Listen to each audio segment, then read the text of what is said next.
الحق صوت قد شجاني وبلغني الحقيقة والأماني، وكان لي السبيل إلى المعالي ونورا للهداية والبيان.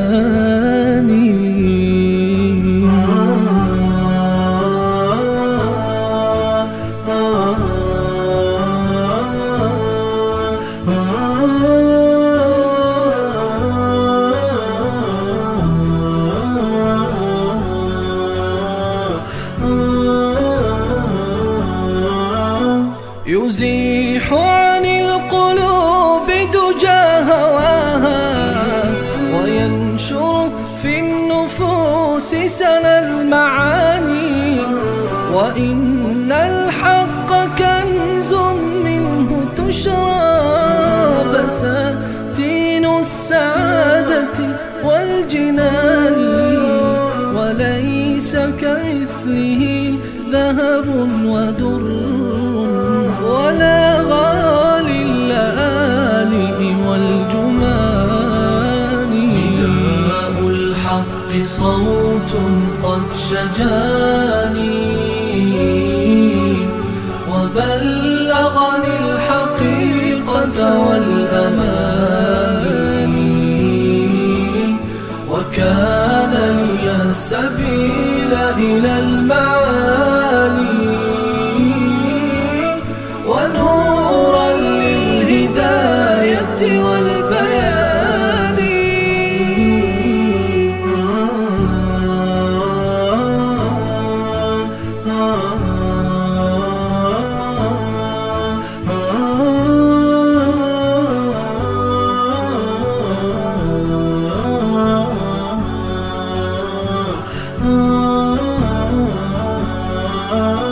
وللحق اهتدى قوم كرام فصاروا للنجاة وللأمان، ومن أجل الحقيقة لا تبالي بسخط الناس في هذا الزمان، ولكن في رضا المولى فأسرف مراكبك الكريمة في الرهان.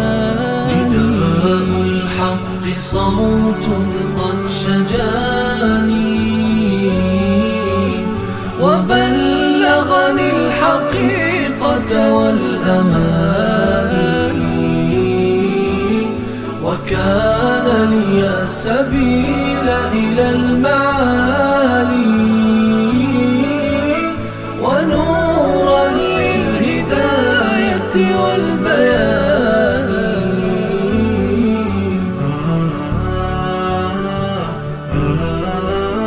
وحب الآل من خلقي وديني، وهم والصحب في أفق المكان، سموا في الخير والتقوى فكانوا منارات الهداية للعيان، نواليهم ونقبس من هداهم ضياء في مشارعنا الحسان.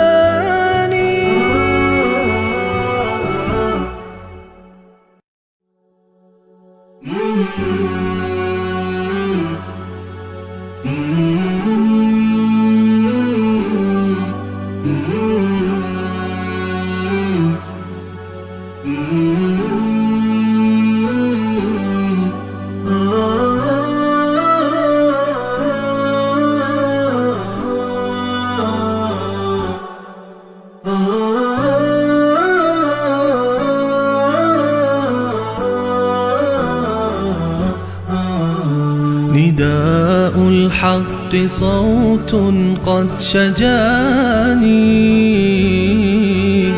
وبلغني الحقيقة والأماني، كان لي السبيل إلى المعالي ونورا للهداية والبيان.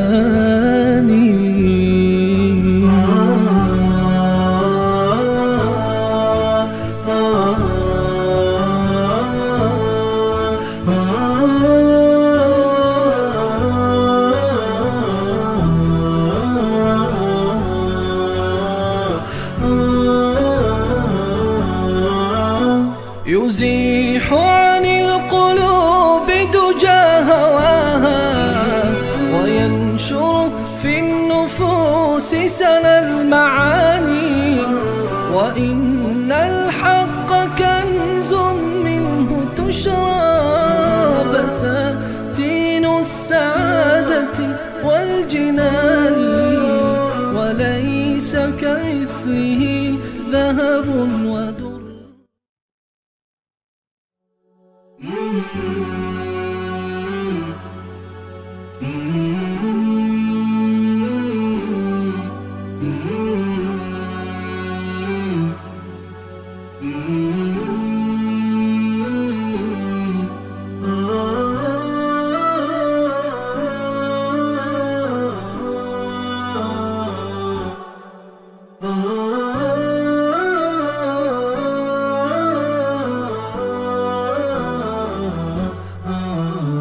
نداء الحق صوت قد شجاني وبلغني الحق.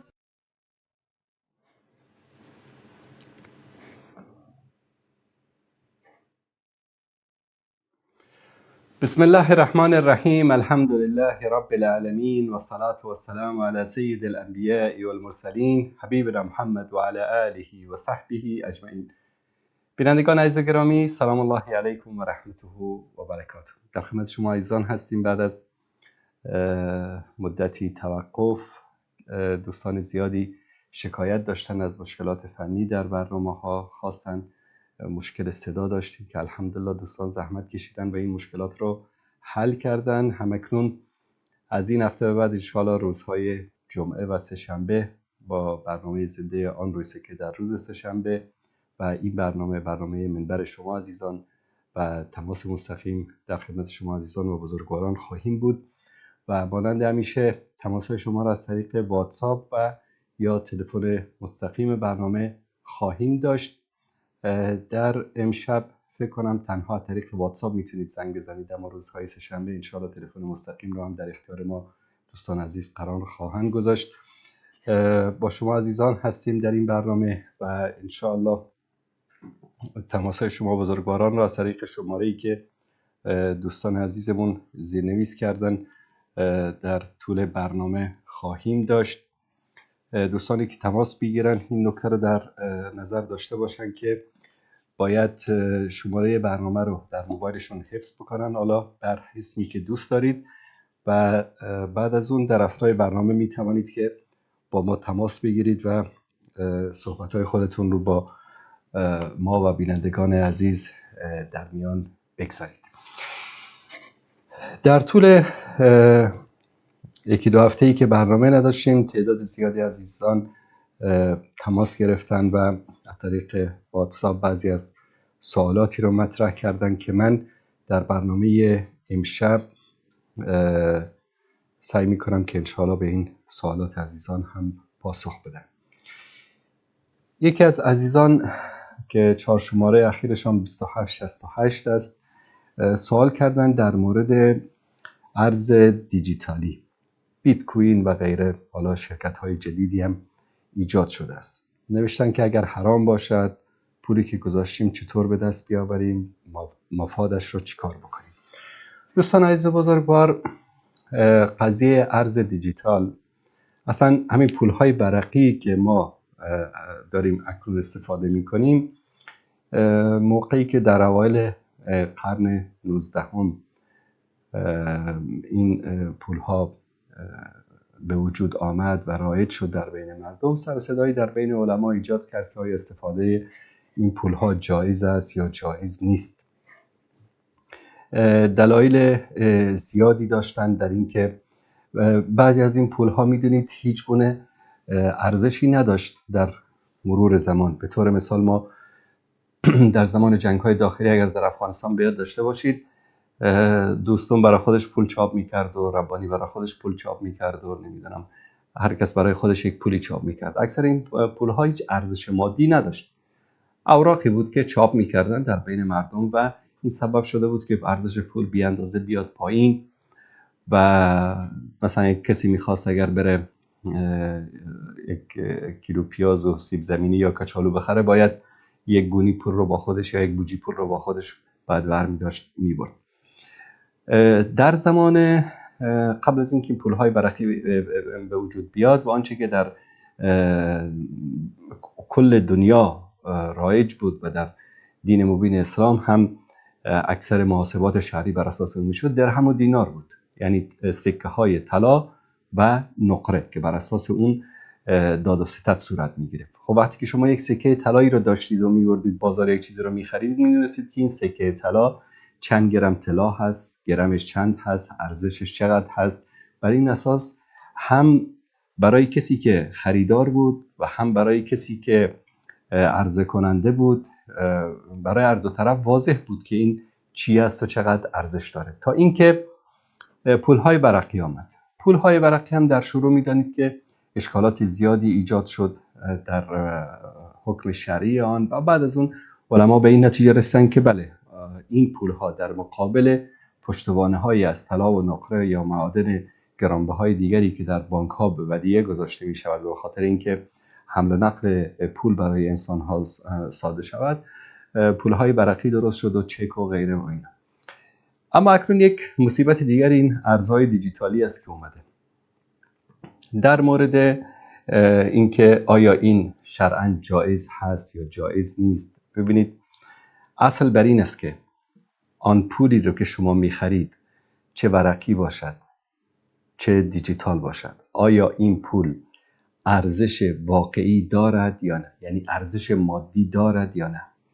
مثلا شما 1,000,000 به طور مثال 100,000 1,000,000 10,000 10 تا 5 تا بیت کوین خریدید، آیا واقعا این ارزش مادی دارد، پشتوانه از طلا و یا نقره یا همین پولهای ورقی که فعلا رایج هست دارد یا ندارد؟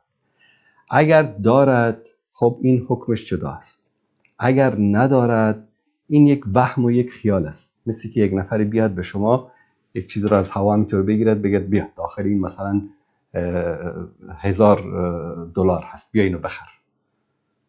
کجای این هست؟ میگه هست داخل همین هست.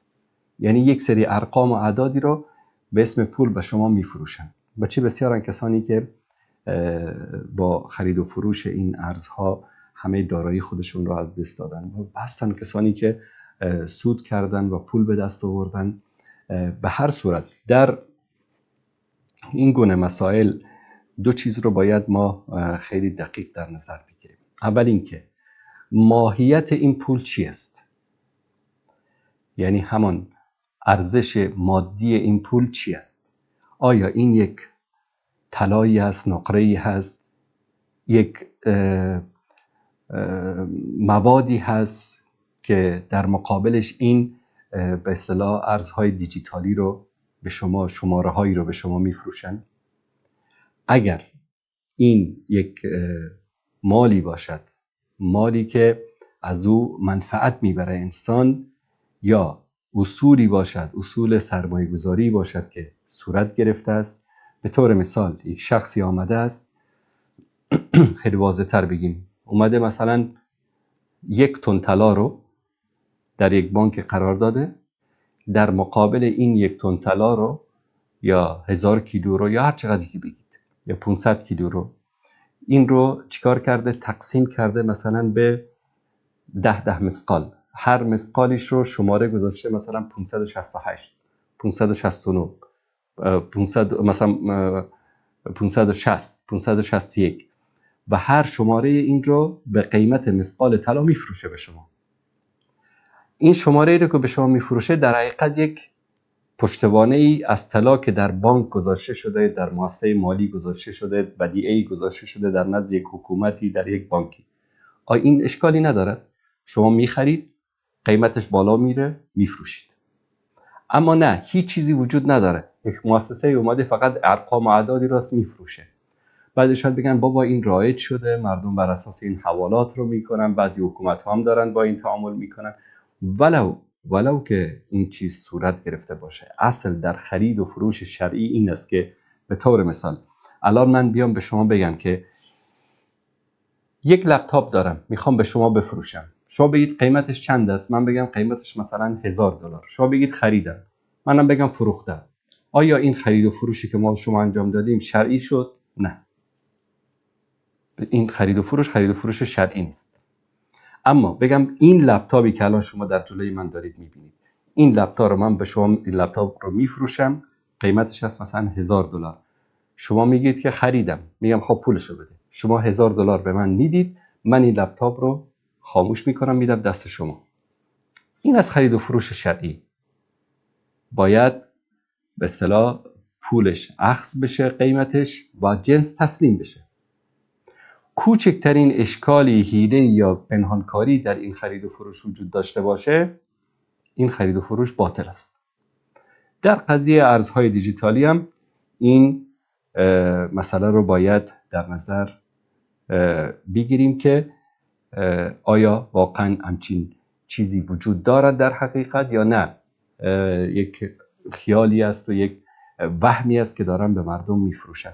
البته علمای جهان اسلام در مجمع فقه اسلامی سازمان همکاری‌های اسلامی و در مجمع فقه اروپا و مجامع فقهی بزرگی که در هند و در پاکستان و در خیلی از کشورهای دیگری وجود دارن، در مورد این قضیه دارن بحث و بررسی میکنن و امیدوار هستیم که مجمع فقهی جهان اسلام به یک نتیجه برسن در مورد این ارزها و یک به اصطلاح فتوایی که برای عموم مسلمان ها مورد قبول باشه انشاءالله صادر بشه. اما تا این لحظه این خرید و فروش و این پول ها یک سری اشکالات شرعی داره، یک سری اوهامی درش وجود داره. به خاطر همین رسول الله صلی الله علیه و سلم به ما میگن که دع ما یریبک الی ما لا یریبک، بگذار آن چیزی که تو را در شک میاندازد و بگیر آن چیزی را که به اصطلاح شک و شبهه‌ای در آن وجود ندارد. و هر معامله مالی که در او شک و شبهه‌ای وجود دارد انسان باید از او دور بشه. چرا؟ شما الان مثلا یک $100 $1000 رفتید ارز دیجیتال خریدید، در اینجا مثلا $100 سود کردید. با این $100 رفتید غذا آوردید تو خونه با زن و بچه‌تون، پدر و مادرتون، خواهر و برادرتون اینو خوردید. اگر این غذا حرام باشه، شما غذای حرام رو وارد جسم خودتون و فرزندانتون و زیردستانتون کردید، دعایتون قبول نمیشه، عبادتتون قبول نمیشه. در حدیث میفرمایند که یک نفر میاد جولیده و غبارآلود دعا میکنه یا رب یا رب، اما مستجاب نمیشه. بعد رسول الله صلی الله علیه و سلم میفرمایند که از کجا مستجاب بشه؟ آنچه که میخوره حرام، آنچه که میپوشه حرام، اونجایی که میخوابه حرام. پس نباید که حرام رو در زندگی خودمون داخل بکنیم. این یک مسئله. مسئله دوم این است که خیلی تجارت‌های دیگری وجود دارد. مثلا کسانی که یک سال پیش مثلا طلا خریدن، الان به قیمت خیلی بالاتر میتونن بفروشن و تجارت‌های گوناگونی وجود دارد که انسان نباید وارد این مسائلی که در او شبهه است و در او شک و تردید هست و هنوز یک فتوای جامع و کاملی از نگاه شرعی وجود ندارد، نباید وارد این مسائل شود. این بود سوال دوست عزیزمون که در مورد ارز دیجیتال پرسیده بود. بیننده عزیز سوال کردن که در مورد تعویضات هم کمی معلومات بدهید. خب در مورد تعویضات متاسفانه ببینید، قبل از اینکه وارد اصل موضوع بشیم، بیاید خارج از مسائل شرعی به این مسائل تعویضات و فال و سحر و جادو این مسائل کمی بپردازیم. چرا همین مسائل بیشتر در جوامع عقب مانده، چه عقب مانده از نگاه علمی، چه عقب مانده از نگاه دینی، چه عقب مانده از نگاه اقتصادی وجود دارد. مثلا در جوامعی که مردم در رفاه و آسایش زندگی میکنن، مسائل فال و جادو و نمیدونم تعویض و این چیزا وجود نداره. اما در جوامعی که مردم در فقر و بدبختی و خاری زندگی میکنن از یک طرف و جهالت علمی و دینی از طرف دیگر وجود دارد، در این جوامع میبینیم که این چیزها بیشتر رایج شد. چون هرچه خرافات و خزعبلات در یک جامعه رایج میشه، به همون اندازه مشکلات و سختی های اجتماعی هم که وجود داشته باشه، انسان ها به یک سری قدرت های خارج از طبیعت یا به اصطلاح متافیزیک روی می آورند که زودتر مشکلاتشون حل بشه، پولدار بشن، ازدواج بکنن. به خاطر همین بازار فالبین و جادوگر و این تعویض نویس و اینها در این حالت ها میبینیم که گرم میشه و مردم با آنها روی می آورند. دین مبین اسلام با همه این خرافات و خزعبلات میاد چیکار میکنه؟ مبارزه میکنه. مثلا سحر و جادو در اسلام حرام است. کسی که سحر میکنه و کسی که پیش ساحر میره، هر دوتاشون کافر میشن. و کسی که جادوگر است یا ساحر است باید کشته شود. حتی اگر که توبه هم کرد، بعد از توبه هم علما میگن باید کشته بشه، چون که دروغگوترین انسان ها کیا هستن؟ جادوگرها هستن و امکان داره که حتی توبهش هم در توبهش هم صادق نباشه. بعضی میگن خب حالا توبه که کرد چرا باید کشته بشه؟ اگر توبه کرد در پیشگاه الله سبحانه و تعالی واقعا توبه صادق کرده باشه، الله متعال میبخشه. و اما اینکه باید که کشته بشه، باید اعدام بشه، این جزا و پاداشی است که در این دنیا باید به او داده بشه و این حکم شرع است. فالبین ها هم انسان هایی هستند مانند جادوگر، اما یک درجه جادوگر پایینتر، و اینها هم انسان هایی هستند که بوی بهشت به مشامشان نمیرسه و کسانی که پیش اینها میرن و آنها را تصدیق میکنن و تایید میکنن کافر میشن بر آن چیزی که به محمد صلی الله علیه و آله و سلم نازل شده است. الله سبحانه و تعالی در سوره زمر آیه 38 میفرماید که ولئن سألتهم من خلق السماوات والارض لیقولون الله. اگر از اونها پرسیده شود، حتی مشرکین، ببینید، از اونها پرسیده شود که آسمان ها و زمین رو کی آفریده است، میگن الله. قل افرأيتم ما تدعون من دون الله ان ارادني الله بضر هل هن كاشفات ضره. میگه آیا این کسانی که غیر از شما، غیر از خدا آنها را میخوانید شما ای انسان ها، آیا اگر خداوند به شما یک ضرری رو بخواد برسانه، اینها میتوانند این ضرر را از شما دور بکنن؟ خودتون جواب بدید. اگر الله سبحانه و تعالی بخواد به شما یک ضرری رو برسانه، آیا جادوگر، ساحر، فالبین، تعویض نویس اینا میتوانند از شما دور بکنن؟ هرگز نمیتوانند از شما دور بکنن. او ارادنی برحمت هل هن ممسکات رحمته. اگر الله سبحانه و تعالی بخواد رحمتی رو، خوبی رو به شما برسانه، آیا اونها میتونن جلوشو بگیرن؟ اگر کسی بگه که بله میتونن جلوشو بگیرن، یا بگه که میتونن اونها ضرری برسانن، در هر دو صورت کافر میشه. چون الله سبحانه و تعالی اذا اراد شیء ان یقول له کن فیکون، بخواد بگه بشو میشود، کسی نمیتونه جلوشو بگیره. قل حسبی الله، بگو الله سبحانه و تعالی کافی است. چرا دنبال این چیزا میرید؟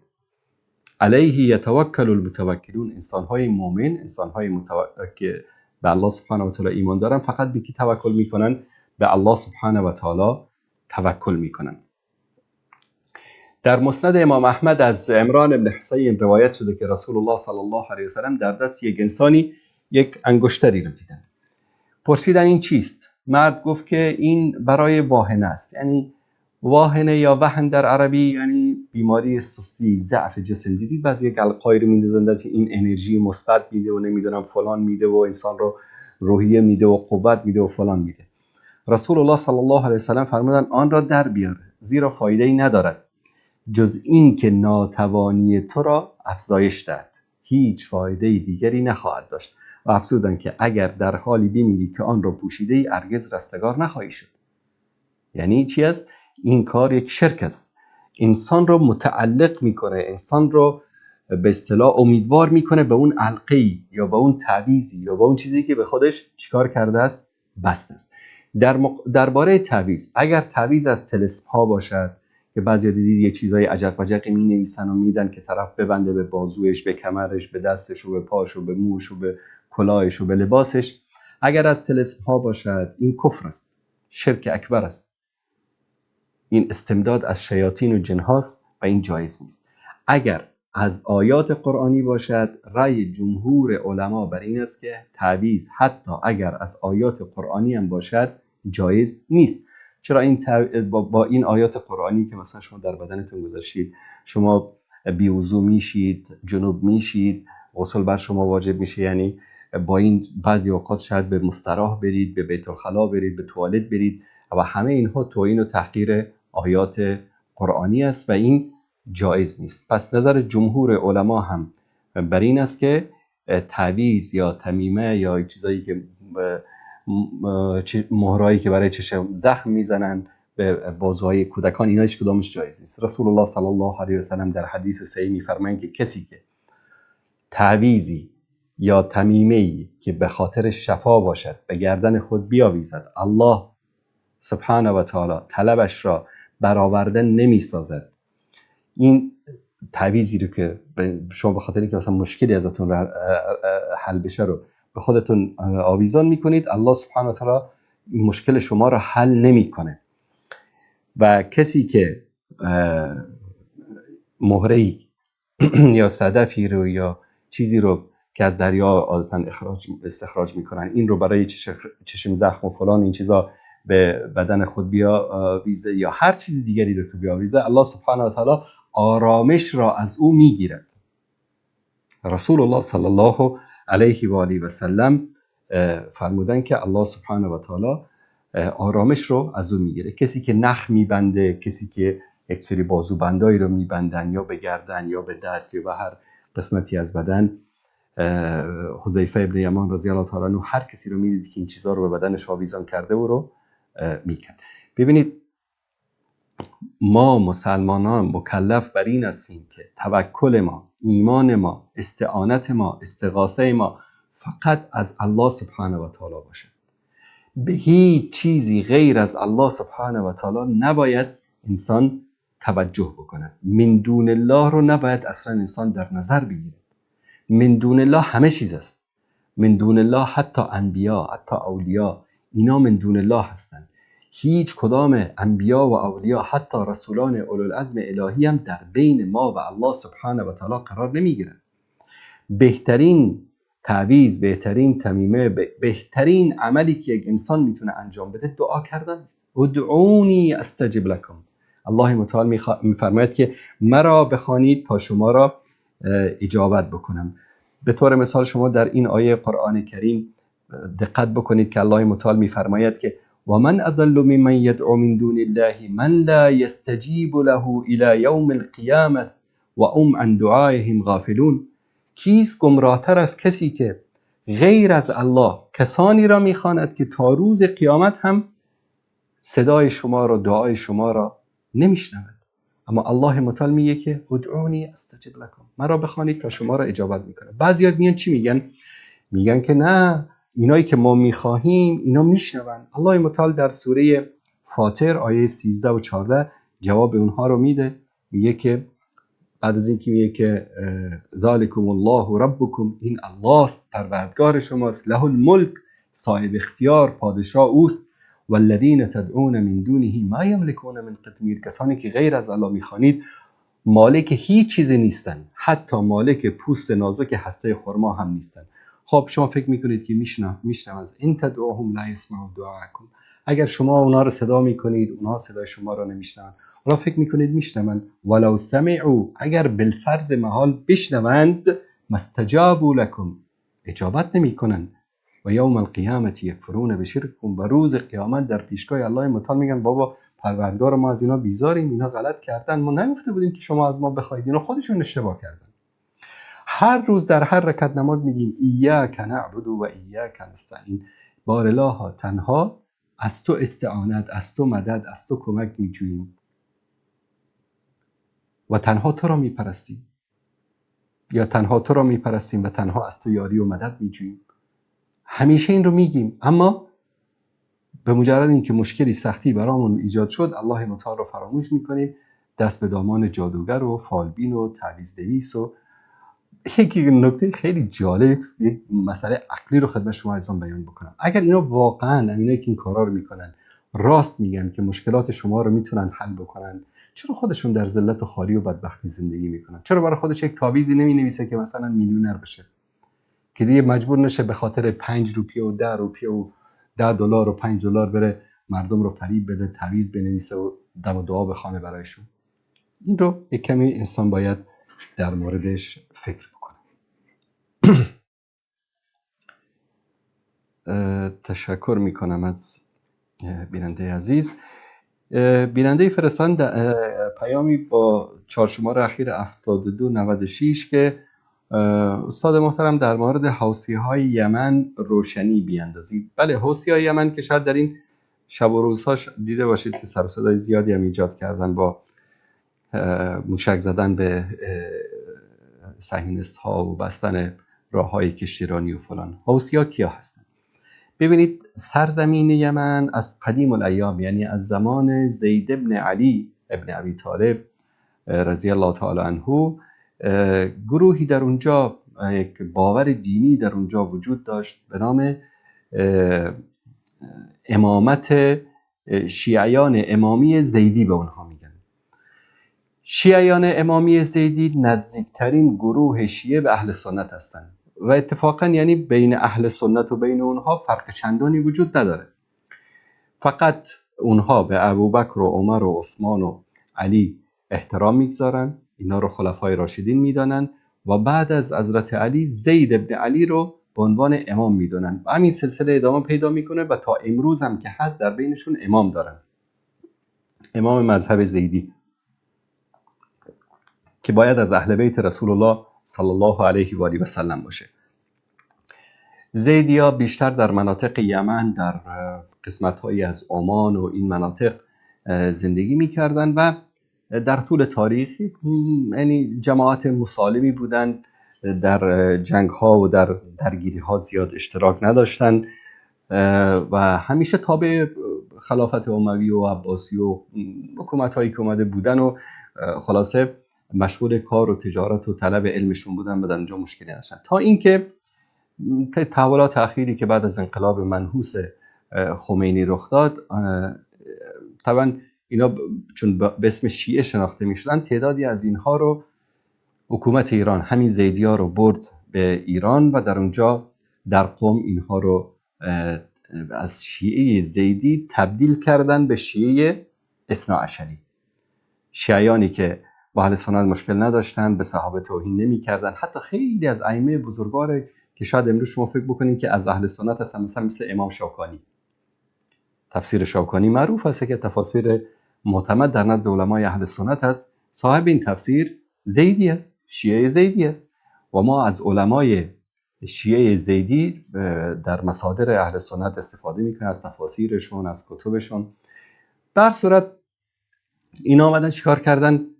این کارو که طبعا میدونید در همه دنیا انجام دادن، در آفریقا، در پاکستان، در همه جنگ‌های مذهبی شیعه و سنی بعد از به وجود آمدن حکومت خمینی رخ داد که اومدن و مردم رو به جان هم انداختن به نام شیعه و سنی. قبل از این جنگی به اسم جنگ شیعه و سنی وجود نداشت. شیعه‌ها در سایه حکومت‌های اهل سنت در طول 1400 سال زندگی کردن، کسی بهشون کاری نداشت. حالا در بعضی از فترات اگر که قتل عام شدن، کشتار شدن، باهاشون جنگ صورت گرفت، یا به دلیل خیانت‌هایی بوده که کردن یا به دلایل بعضی از اعتقادات کفری که داشتن و توهین‌ها و اهانتی که علنا انجام دادن، یا بعضا با ظلم و ستم بعضی از حکام و پادشاه‌ها صورت گرفته که ربطی به اهل سنت نداره.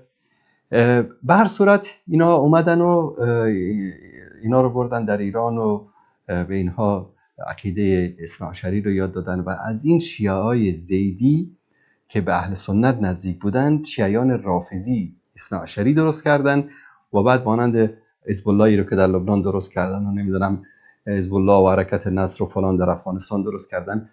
خلاصه آمدن چیکار کردن؟ در یمن هم حرکتی به نام انصار الله رو درست کردن که به نام حوثی‌ها معروف شدن. این اولین کاری که کردن، با حکومت یمن درگیر شدن. قبل از علی عبدالله صالح، بعد از علی عبدالله صالح جنگ‌های بسیار بزرگی و ده‌ها جنگ کوچکی رو به راه انداختن که خواستن حکومت رو در یمن بگیرن، تا اینکه یه سری تحولاتی در منطقه رخ داد و انتخاباتی که در یمن شد بعد از بهار عربی و فلان، حزب اصلاح یک حرکت به اصطلاح منش اخوان المسلمین رو داره در یمن به نام حرکت اصلاح در حکومت. کشورهای منطقه که نمیخواستن اخوانی‌ها سر قدرت بیفتن حالا کردن و همچنین ایران بهشون کمک کرد و اینا تونستن که قسمت‌های زیادی از یمن رو بگیرن و صنعا پایتخت یمن به دستشون سقوط بکنه و فعلا ملیشه‌هایی هستن تابع حکومت ایران. هزاران نفر از اهل سنت، از علما، از جوانان، از دعوتگران، از شخصیت‌های معروف اهل سنت رو اعدام کردن، ترور کردن. جنایتکاری هستن که از طرف ایران تمویل میشن، کمک میشن و این به اصطلاح خیمه شب بازی هم که انجام میدن به نام حمله به اسرائیل و بستن راه‌ها و فلان. اینا برنامه‌ای است که نه تأثیری در قضیه فلسطین خواهد داشت و بلکه دارن پروژه‌های ایران رو در منطقه دارن انجام میدن. تماسی میگیریم و بعد از اون انشالله دوباره خدمت شما عزیزان خواهیم بود. بیننده عزیز سلام علیکم، بفرمایید. و علیکم. بیننده گرامی بفرمایید. خوب هستم استاد. سلامت باشید، زنده باشید برادر عزیز. استاد انصاری، یک بچه‌ام ویدیو شما رو تماشا کردم. بله. در یک برنامه درباره همین استاد احمد ظاهر اسلامیار صحبت کردیم. نمیشناختین؟ بله، ایشان استاد احمد ظاهر اسلامیار الله متعال رحمتشون بکنه. ما تقریبا 4 سال در مدینه منوره زمانی که اونجا در جامعه اسلامی درس میخوندن با هم یک جا بودیم و ایشان یکی از همکاران ما بودن در سایت عقیده، در سایت سنی نیوز و الله سبحانه و تعالی رحمتش بکنه. یکی از دوستان خیلی نزدیک من بود. درسو شاید گوش میتیم بسیار سخنه خوب با خاطرم پرسیدم که شما هم نمیگفتن یا کسی دیگه؟ نه، استاد احمد ظاهر اسلامیار که امروز متاسفانه تکفیری ها و خوارج و داعشی ها از کلیپ های او سوء استفاده میکنن. مثلا من بعض جا دیدم که کلیپ های ایشان رو میگیرن و تصاویری از طالبان رو میگذارن و که گویا ایشان طالبان را تکفیر کرده است، در حالی که استاد احمد ظاهر اسلامیار در کنار طالبان بود، در زیر پرچم امارات اسلامی در طول جهادی که شروع شد بعد از اشغال افغانستان توسط نیروهای آمریکایی، در کنار مجاهدین امارات اسلامی بود و یکی از شخصیت‌های واقعا علمی، یکی از دعوتگران توانمند و اینکه چرا در کنار طالبان در جهاد شرکت کرد به هدف این بود که میگفت که ما باید در اصلاح اینها، در اصلاح اعتقادی اینها، در اصلاح جهادی اینها سعی و تلاش بکنیم، اینها را تنها نگذاریم تا نشود که فردا مانند مجاهدین سابق وقتی که اگر فتح و پیروزی نصیب شد به جان هم دیگر بیفتن. ایشان درس‌های عقیدتی داشتن برای مجاهدین در سنگرها و در یکی از در محرم سال 1430 تقریبا اگر درست گفته باشم در 5 محرم طی حمله هواپیمای بدون سرنشین آمریکایی‌ها در منطقه مرزی بین افغانستان و پاکستان به همراه 18 نفر از برادرانی که همراهش بودن به شهادت رسیدن. ایشان در پاکستان خوندن یا مدینه دارن؟ ایشان در مدینه منوره، دانشگاه اسلامی مدینه منوره از دانشکده شرعیات یا الهیات فارغ التحصیل بودن و قبل از اونم در معهد سید الشهدا فکر کنم در پاکستان درس خوندن. البته قبل از اون 2 سالم در دانشگاه کابل طب خواندن، پزشکی خواندن و از یک خانواده علمی، پدرشون دکتر بود، مادرشون دکتر بودن. چنان سلامت باشید. زنده باشید. تشکر شما. شکر.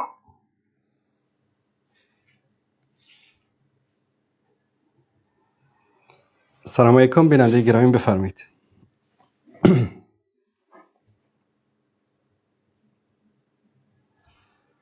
بیننده گرامی سلام علیکم، بفرمایید. صدا شما داره پخش میشه.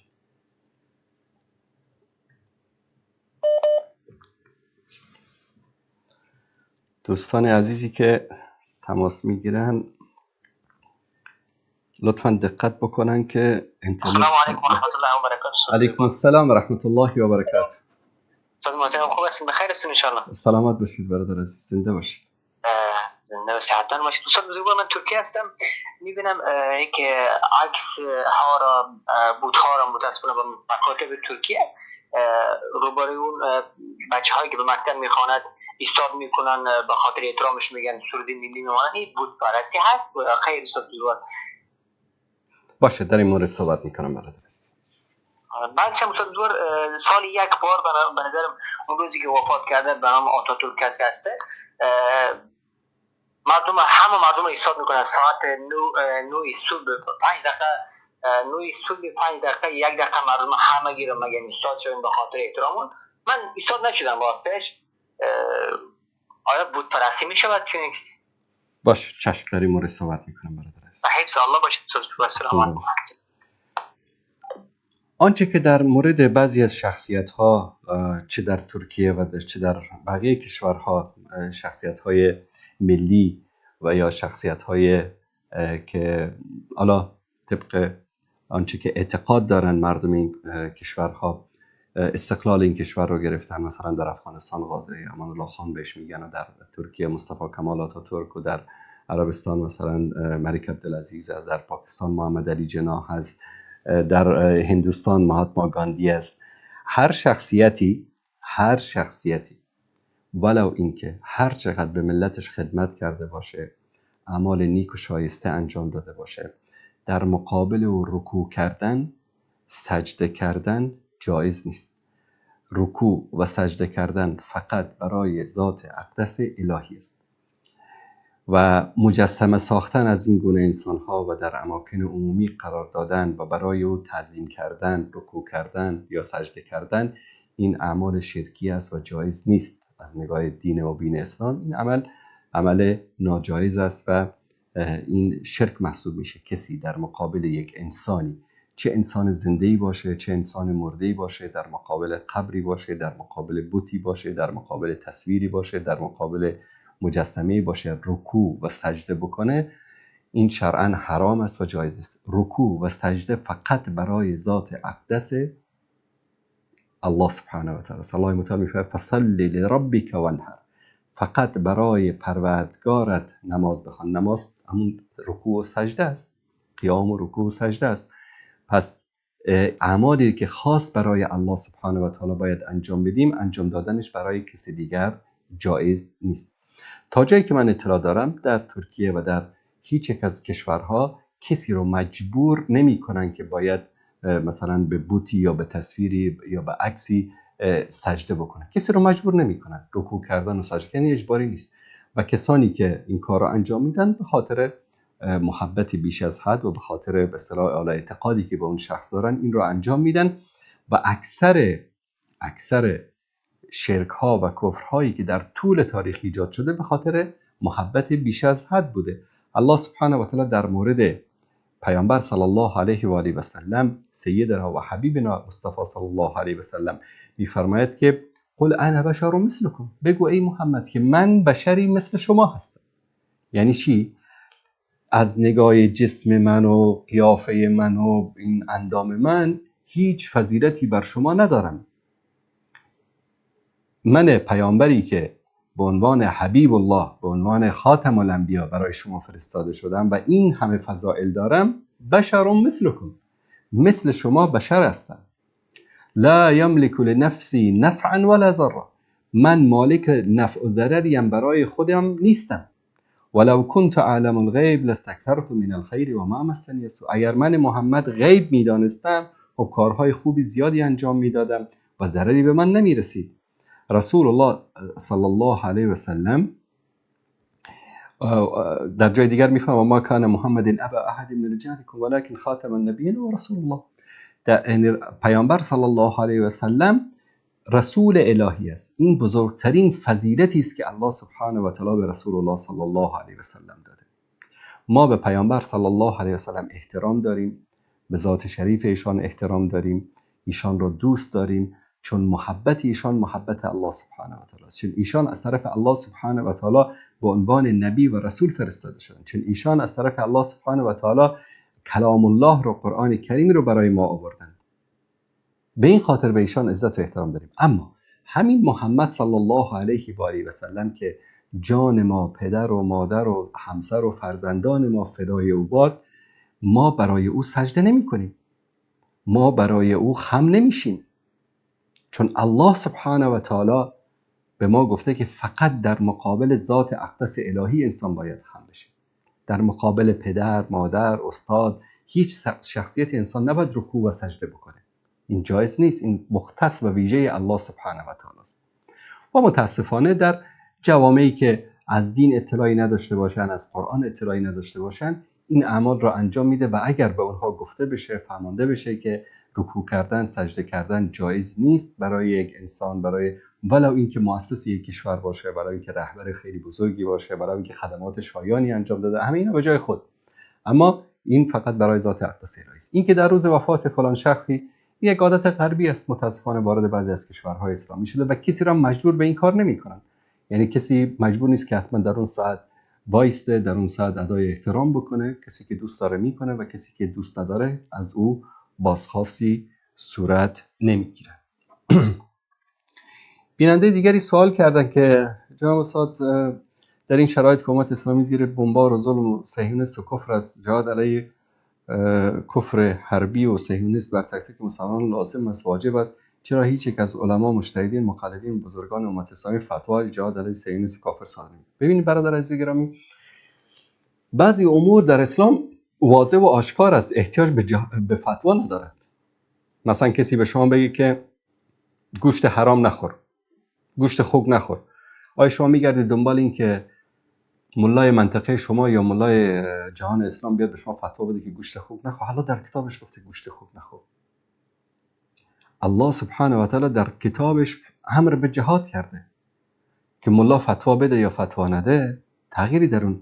اذن للذین یقاتلون بانهم ظلموا، کسانی که مورد ظلم و ستم قرار گرفتن، کسانی که از دیارشون اونها رو اخراج کردن کفار و مشرکین، کسانی که آنها رو کشتن، خانه‌هایشان رو خراب کردن، الله سبحانه و تعالی به اونها اذن، یعنی چی؟ اجازه داده است، اجازه داده است که در مقابل آنها چیکار بکنن؟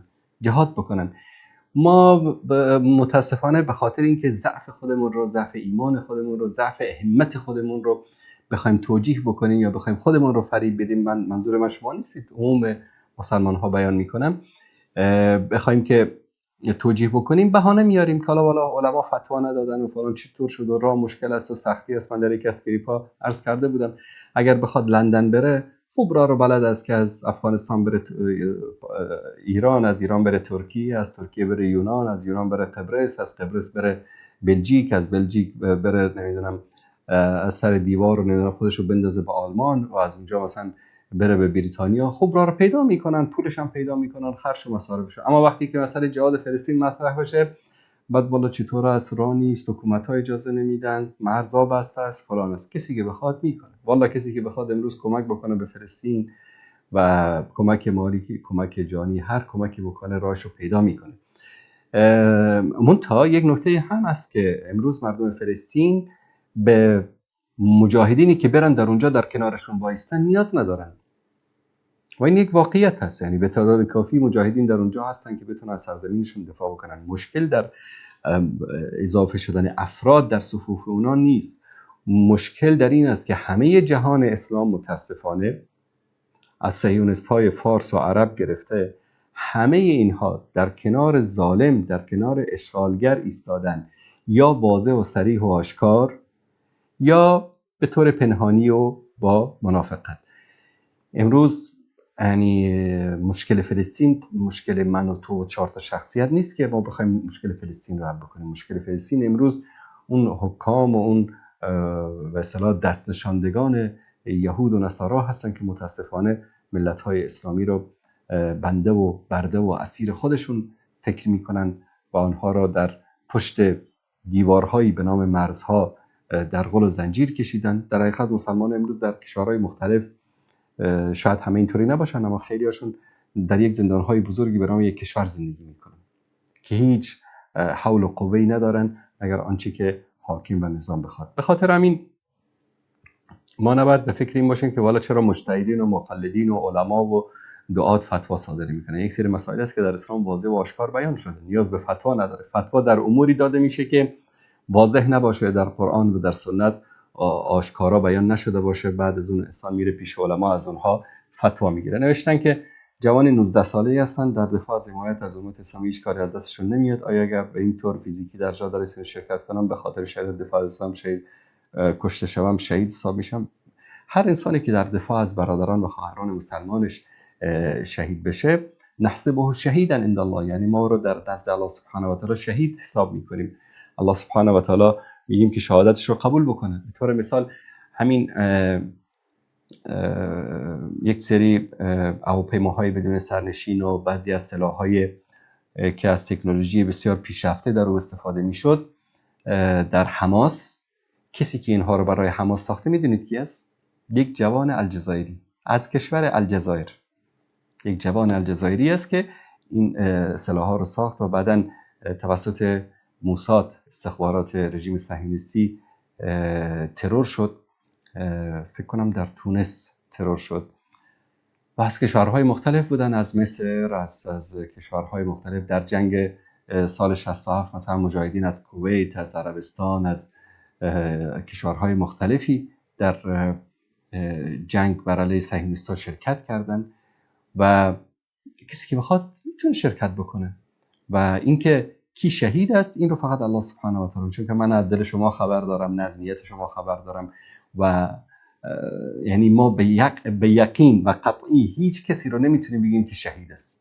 ما شهادت بر این میدیم که شهید است، میگیم که الله سبحانه و تعالی شهادتش رو قبول بکنه. ما شهید میگیم به خاطر اینکه شهادت میدیم در این که آنچه که ما از او دیدیم و شنیدیم دلالت بر این میکنه که انسان مخلصی بوده، مجاهد بوده. اما اینکه واقعا 100% آیا در بهشت است و شهید است، این رو فقط الله سبحانه و تعالی میدونه و این از امور غیبی است که غیر از پروردگار متعال کسی دیگری نمیداند.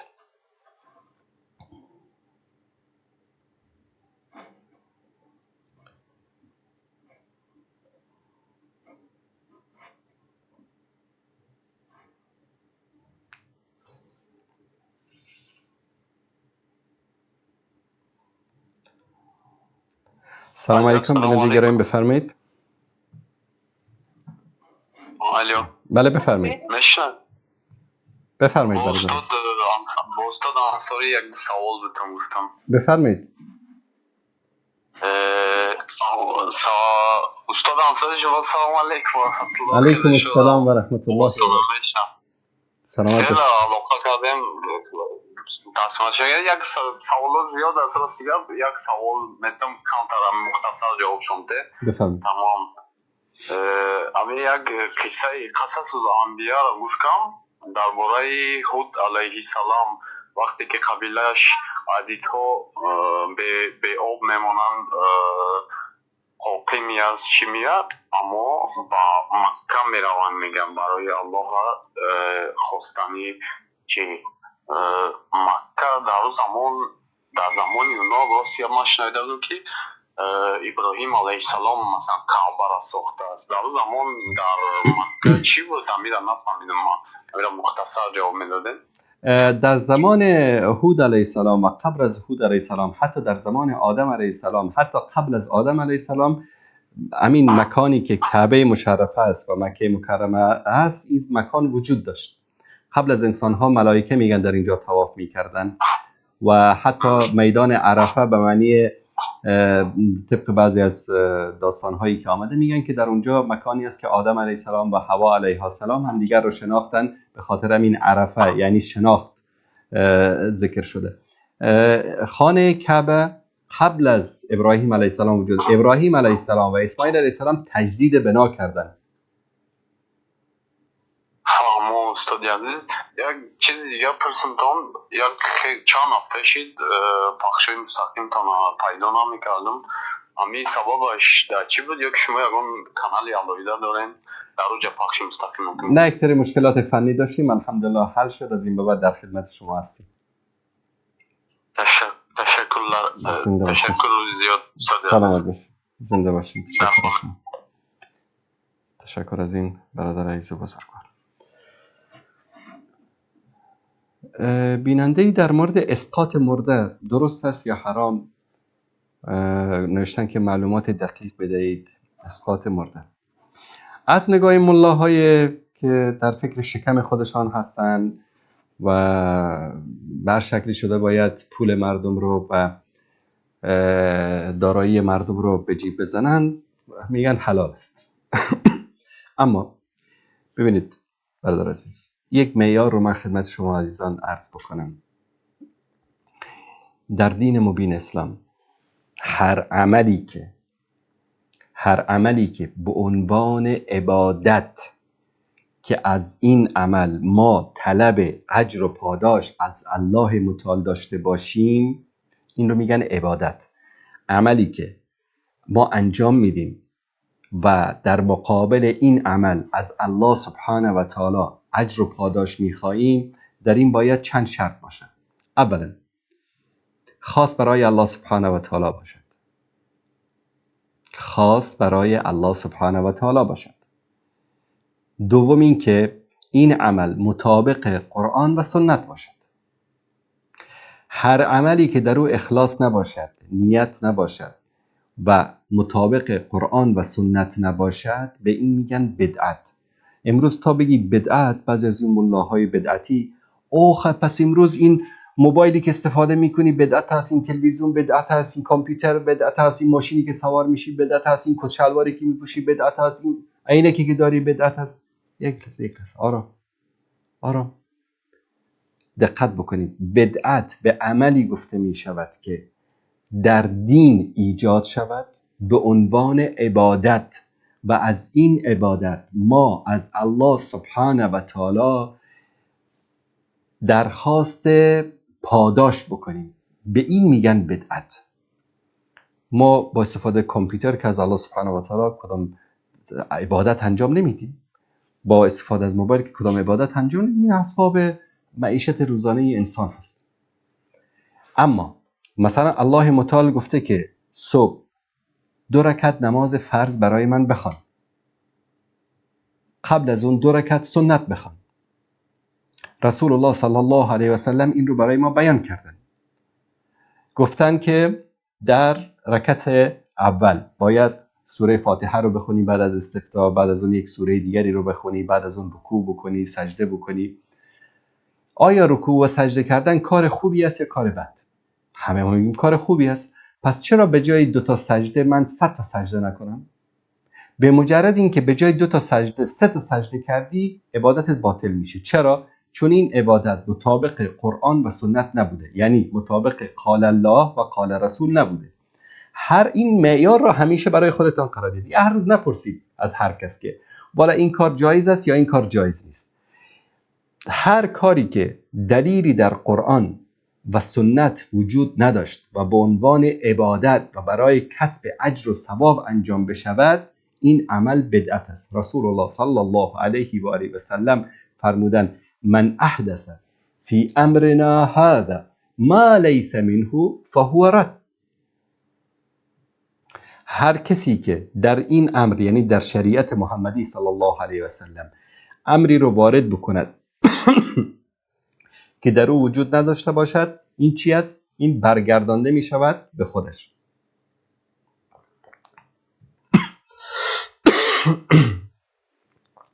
چرا برگردانده می شود به خودش؟ چون که هیچ ارزشی در دین نداره. الان میایم سر اسقاط. حیله اسقاط رو برای کسانی که مثلا بعضی از فرایض و بعضی از عبادت هاشون رو انجام ندادن یا کم اومدن کسی بمیره و برگردنش مثلا بعضی از فرایض باشه، مثلا نماز باشه و ده و فلان باشه و این باشه، بعضی از واجبات و حقوق الله سبحانه و تعالی باشه. بعد از اینکه از نماز جنازه که فارغ شدن دیگه علقه میشینن، قرآن رو میگذارن، بعد از اون پول رو میگذارن و بعد از این پول رو میگیرن تقسیم میکنن و بعد این به این میده اون به اون میده و خلاصه یک خودشون هم میگن که چی است؟ حیله است، حیله اسقاط. آیا با الله سبحانه و تعالی میشه که حیله‌گری کرد؟ الله سبحانه و تعالی رو فریب داد؟ نه خیر، با الله سبحانه و تعالی نمیشه حیله‌گری کرد. این کار رو آیا رسول الله صلی الله علیه و سلم انجام دادن؟ بیایید همونایی که انجام میدن، قل هاتوا برهانکم ان کنتم صادقین. دلیلی از قرآن اگر دارید بیارید. نداره. دلیلی از رسول الله صلی الله علیه و سلم اگر دارید بیارید. نداره. دلیلی از امام احمد، امام شافعی، امام مالک، امام ابو حنیفه دارید؟ ندارن. در 300-400 سال اول اسلام کسی این کار رو انجام داده؟ یک روایت تاریخی بیارید؟ ندارن. پس این رو به خاطر چی انجام میدین؟ فقط به خاطر اینکه جیب خودشان را پر بکنن. بعضی چی میگن؟ خب مثلا حالا الله سبحانه و تعالی مثلا رسول الله صلی الله علیه و سلم بیان کردن که کسی که مثلا برگردنش روزه باشه میتونن روزهشو بگیرن، کسی که برگردنش استطاعتشو داشته و حج نکرده باید از بازماندگانش، فرزندانش برن براش حج بکنن، براش صدقه بدن. ببینید همه این چیزایی رو که ذکر میکنید دلیل داریم براش، دلیل از قرآن و سنت براش داریم. شما برای این کارتان چه دلیل از قرآن و سنت دارید؟ مثلا کسی پدرش فوت کرده، استطاعت حج رو داشته اما حج نکرده، الان فرزندش میخواد از طرف پدرش حج بکنه، میره احرام میپوشه، میگه لبیک عن ابی فلان ابن فلان، احمد ابن محمود، میره حج میکنه، ثواب حجش به کی میرسه؟ به پدرش میرسه. رسول الله صلی الله علیه و سلم فرمودن، در حدیث صحیح و صریح فرمودن، تو برای اسقاط چه دلیلی از حدیث پیامبر داری؟ چه دلیلی از قرآن داری؟ چه دلیلی از اقوال ائمه اربعه اهل سنت و فقها و مفسرین و محدثین امت داری؟ هیچ. پس هر عملی که من احدث فی امرنا هذا ما لیس منه فهو رد، کسی که عملی رو انجام بده که در دین اسلام وجود نداشته باشه، الله و رسول نفرموده باشن، برمیگرده به خودش. در جای دیگه میفرمان که و من عمل عملا لیس علیه امرنا فهو رد، کسی که کاری رو انجام بده که من نگفتم، در دین من نیست، در دین محمد مصطفی صلی الله علیه و سلم، برمیگرده به خودش. این دین محمدی نیست، این دین همون شخصی است که این را ایجاد کرده است. پس رسول الله صلی الله علیه و سلم میفرمان که اذا مات ابن آدم انقطع عنه عمله الا من ثلاث، اگر که انسانی میمیره نامه اعمالش بسته میشه مگر از سه چیز. اولش است ولد صالح یدعو له، فرزند صالحی که براش دعا بکنه، و دعا خیلی از مسائل دیگری رو هم در بر میگیره که جای بحثش اینجاست. بعد از اون چی میشه؟ صدقه جاریه، مثلا پلی ساخته، بیمارستانی ساخته، مدرسه‌ای، مسجدی ساخته که مردم تا وقتی که از استفاده میکنن ثوابش به کی میرسه؟ به اون کسی که مرده است.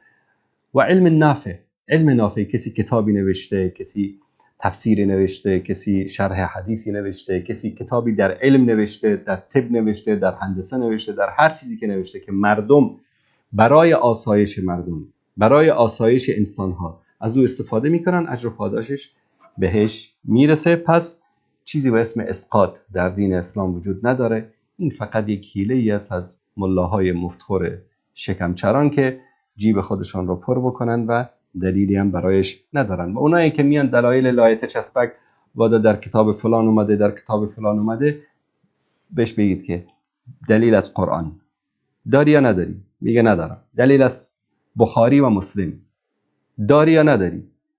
دلیل از بقیه کتب حدیث صحیح بیار که رسول الله صلی الله علیه و سلم فرموده باشن که بعد از اینکه مرده‌تان مرد همین کارو بکنید. دلیل که نداری بزن به دیوار، هر کسی که باشه. و یک هشدار جدی به کسانی که اهل میت هستند، کسی از عزیزانتان فوت کرده، فریب این اعمال ملاهای دین فروش رو نخورید، در گناه آنها خودتان را شریک نکنید، پولتان را حرام و ضایع نکنید. آنچه که به درد به اصطلاح میت شما میخورد این است که برید یک پلی درست بکنید، به یک مسجدی درست بکنید، یک چای آب. امروز خیلی از مناطق در افغانستان هست که مردم به خاطر یک لیوان آب نوشیدنی مسافت‌ها رو طی میکنن. زنها، ناموس انسانها، ببینید که یک سطل دستش از خانه میره در 1 کیلومتر 2 کیلومتر راه دورتر به خاطر اینکه از سر یک چشمه یا از یک آب نوشیدنی است یک سطل آب نوشیدنی برای خودش بیاره، در حالی که اگر در همون روستا و قریه اونا یک انسان صالحی بیاد یک چای آب بکنه، شاید مثلا 30 40 50 خانواده‌ای که در اونجا زندگی میکنن نیاز نباشن که در گرما و سرما این مسافت‌ها رو طی بکنن. بیت یک چای آب بکنید، بگی بارالله ما این چای آب رو کندیم، تو این میت ما را، پدر، مادر، خواهر، برادر، هر عزیزی که از این رو از اجر و پاداش این مستفید بگردن. پس سلام، هر کسی که میاد از اونجا آب میبره، میگه خدا پدر مادر کسی که این رو ساخته بیامرزه. این دعایی است که یک فرزند سالم میتونه برای پدر و مادرش بعد از وفاتشون برساند.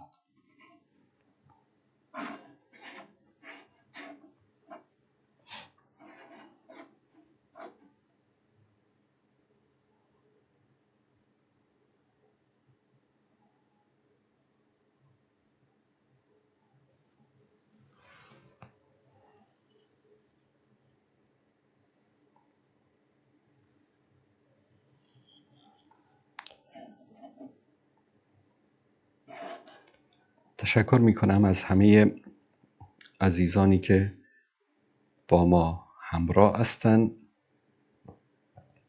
و عرض سلام و ادب دارم خدمت همه بینندگان عزیزی که از طریق یوتیوب شبکه ندای حق ما رو دارن میبینن و خدمت همه عزیزان عرض سلام و ادب دارم.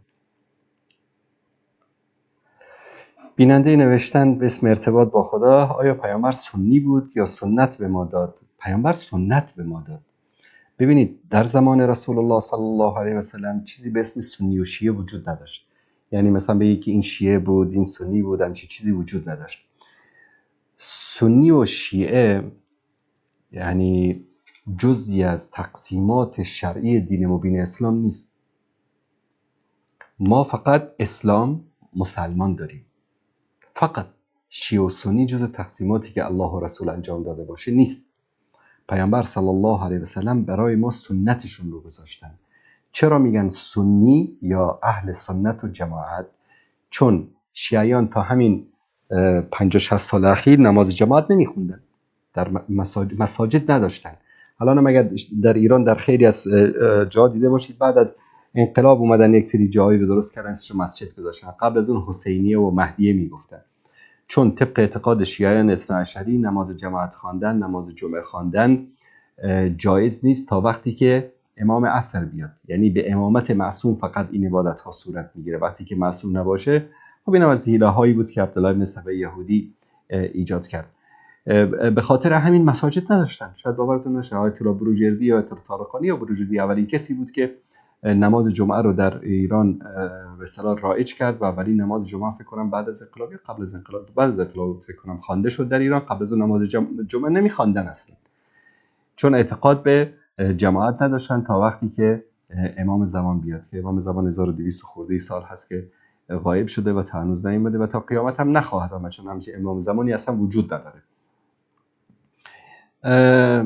شیعیان میگن که بعد از قرآن کریم ما پیرو اهل بیت هستیم، اهل بیت رسول الله صلی الله علیه و سلم، و اهل سنت میگن ما پیرو سنت رسول الله صلی الله علیه و آله و سلم هستیم، که سنت رسول الله صلی الله علیه و سلم احادیث ایشان که از طریق صحابه و اهل بیت به ما روایت شده و تعداد روایات اهل بیت رسول الله صلی الله علیه و سلم که در کتاب‌های اهل سنت وجود داره بیشتر از آن روایاتی است که در کتب هشتگانه شیعه وجود داره. به خاطر همین پیروان واقعی رسول الله صلی الله علیه و سلم اهل سنت و جماعت هستند.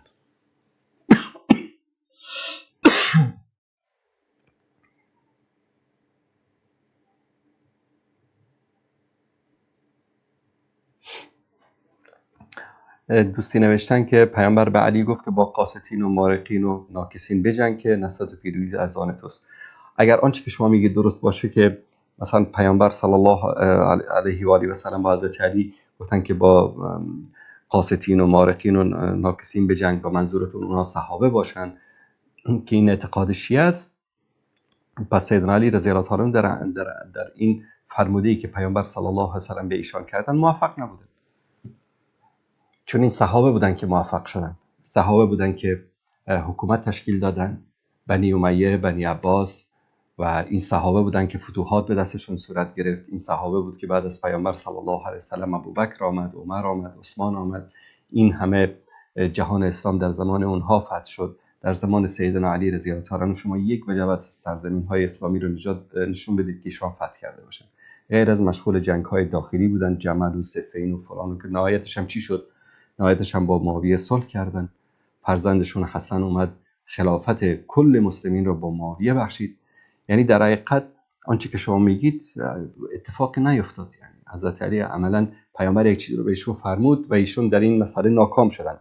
این طبق با مثلا با منطق شما دارم به شما پاسخ میدم، گرچه این عقیده اهل سنت و جماعت نیست.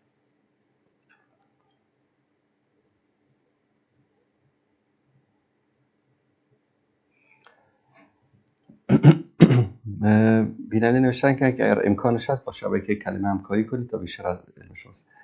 دوستان عزیز، ما در همکاری با شبکه ها و با تلویزیون ها یک سری معیارهایی رو داریم، یک سری شرط و شرایطی رو داریم که هر شبکه قبول کنه ما باشون همکاری میکنیم.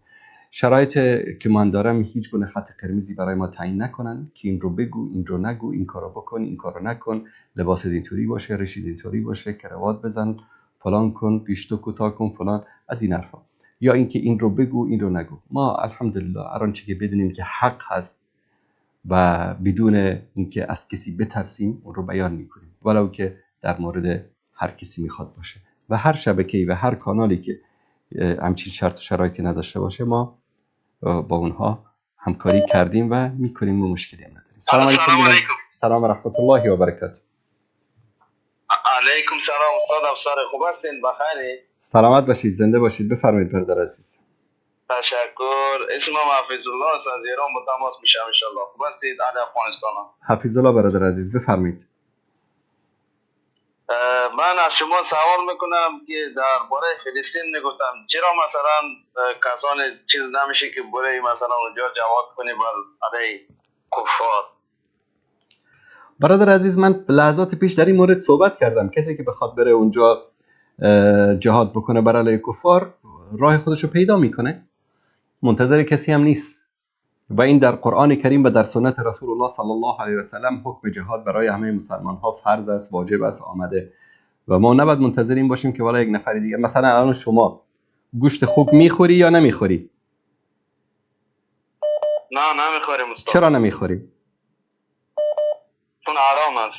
کی گفته که حرام است؟ الله گفته که حرام است، نه؟ الله گفته که حرام است. چون که الله در قرآن کریم گفته گوشت خنزیر، گوشت خوک حرام است، ما نمیخوریم. اما اگر امروز یک ملای بیای فتوا بده به شما، بگه که من به شما فتوا میدم که گوشت خوک بخورید، آیا میخورید؟ نه نمیخوریم استاد، حرام است. چون که حرام است، چون الله گفته حرام است. همین الله در قرآن کریم گفته که شما باید جهاد بکنید. جاهدوا باموالکم و انفسکم، با نفستان و با مالتان جهاد بکنید. آیا امروز یک ملای بیاد بگه شما جهاد نکنید، شما گپشو گوش میکنید؟ نه گوش نمیکنیم هرگز استاد. پس جهاد بر هر مرد و زن مسلمان اگر شرایطش وجود داشته باشد فرض است، واجب است. بله. تشکر از شما برادر عزیز. تشکر، خیلی ممنون. زنده باشید. تشکر. زنده باشید. شبتان خوش. خدا نگهدار. خدا نگهدارش.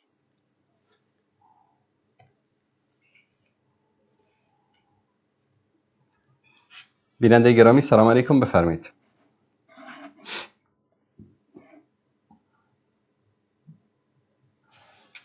بیننده عزیز سلام علیکم، بفرمایید.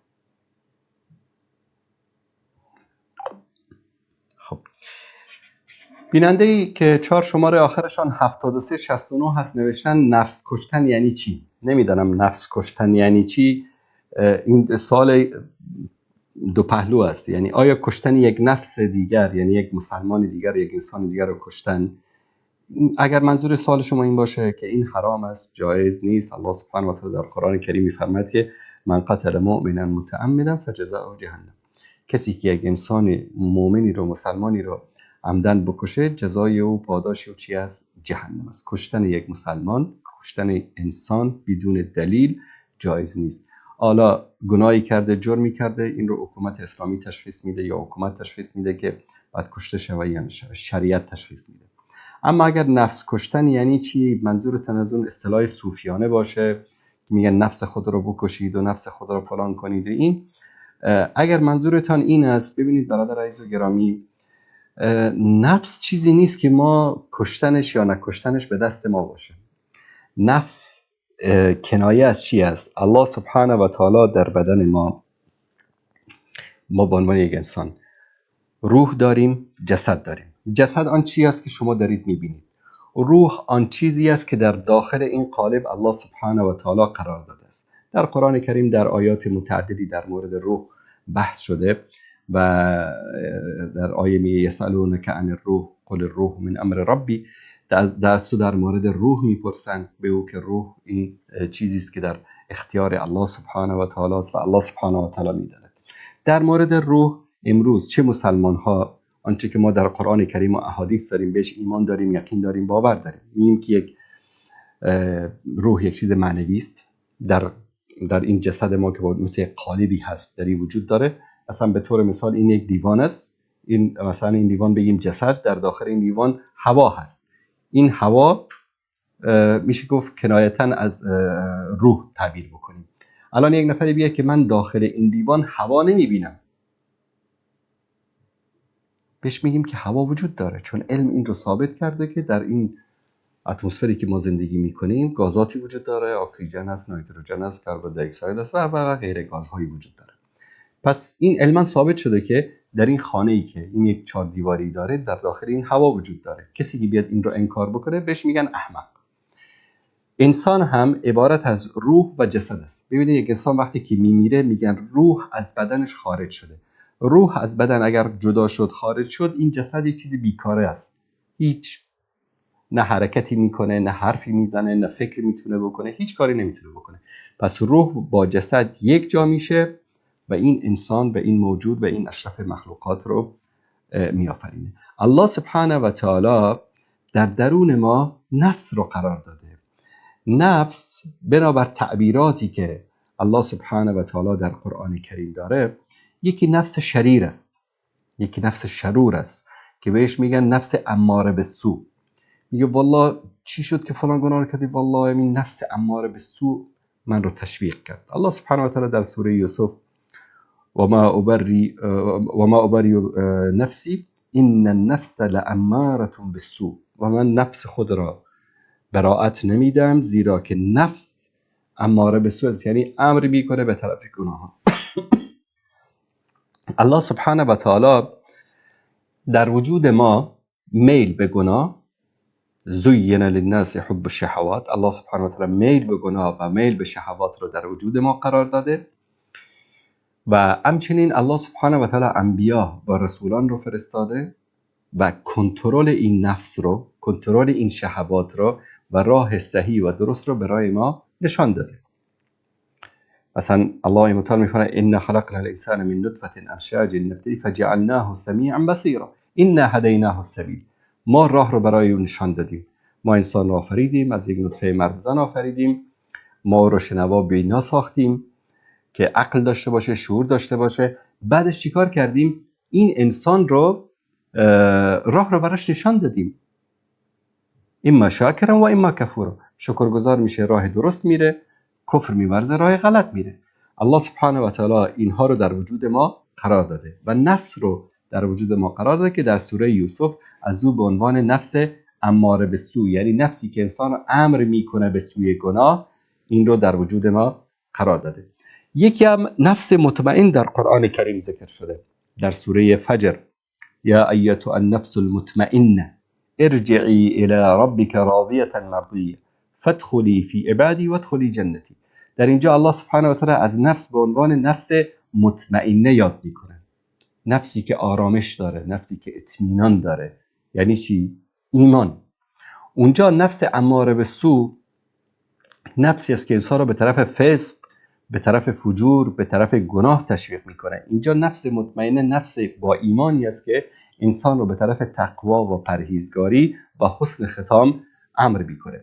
در یک جای دیگه در سوره قیامه است که الله سبحانه و تعالی میفرماید که لا اقسم بیوم القیامه ولا اقسم بالنفس اللوامه. نفس لوامه در اینجا ذکر میشه، نفس ملامتگر یا نفس ملامت کننده. علما بعضن میان میگن که در وجود ما 3 نفس وجود داره. یکی نفس اماره به سو است که انسان رو به طرف گناه و معصیت امر میکنه. یکی میگن نفس مطمئنه است که انسان رو به طرف تقوا و پرهیزگاری و ایمان و الله و رسول دعوت میکنه. یکی نفس لوامه است که انسان وقتی گناه بکنه، اشتباه بکنه، انسان رو ملامت میکنه چیکار میکنه؟ انسان رو ملامت میکنه، چرا گناه کردی، چرا اشتباه کردی، چرا زنا کردی، چرا دزدی کردی، چرا حق فلانی رو خوردی. این انسان رو ملامت میکنه. یا اینکه انسان وقتی اعمال خوب انجام میده میاد انسان رو چی میگه؟ چرا صدقه دادی، چرا خیرات دادی، چرا با فلانی کمک کردی، پول تموم میشه، فقیر میشی، نادار میشی، فرزندان خودت نیاز داشتن، چرا فلانی مثلا این همکاری رو کردی، اون قدر تو رو نمیدونه، اون فلان میکنه. این همیشه چی است؟ انسان رو ملامت میکنه. اما آنچه که علما در این مورد یعنی رأی محققین و علما این است که همه اینها یک نفس واحده‌ای هست.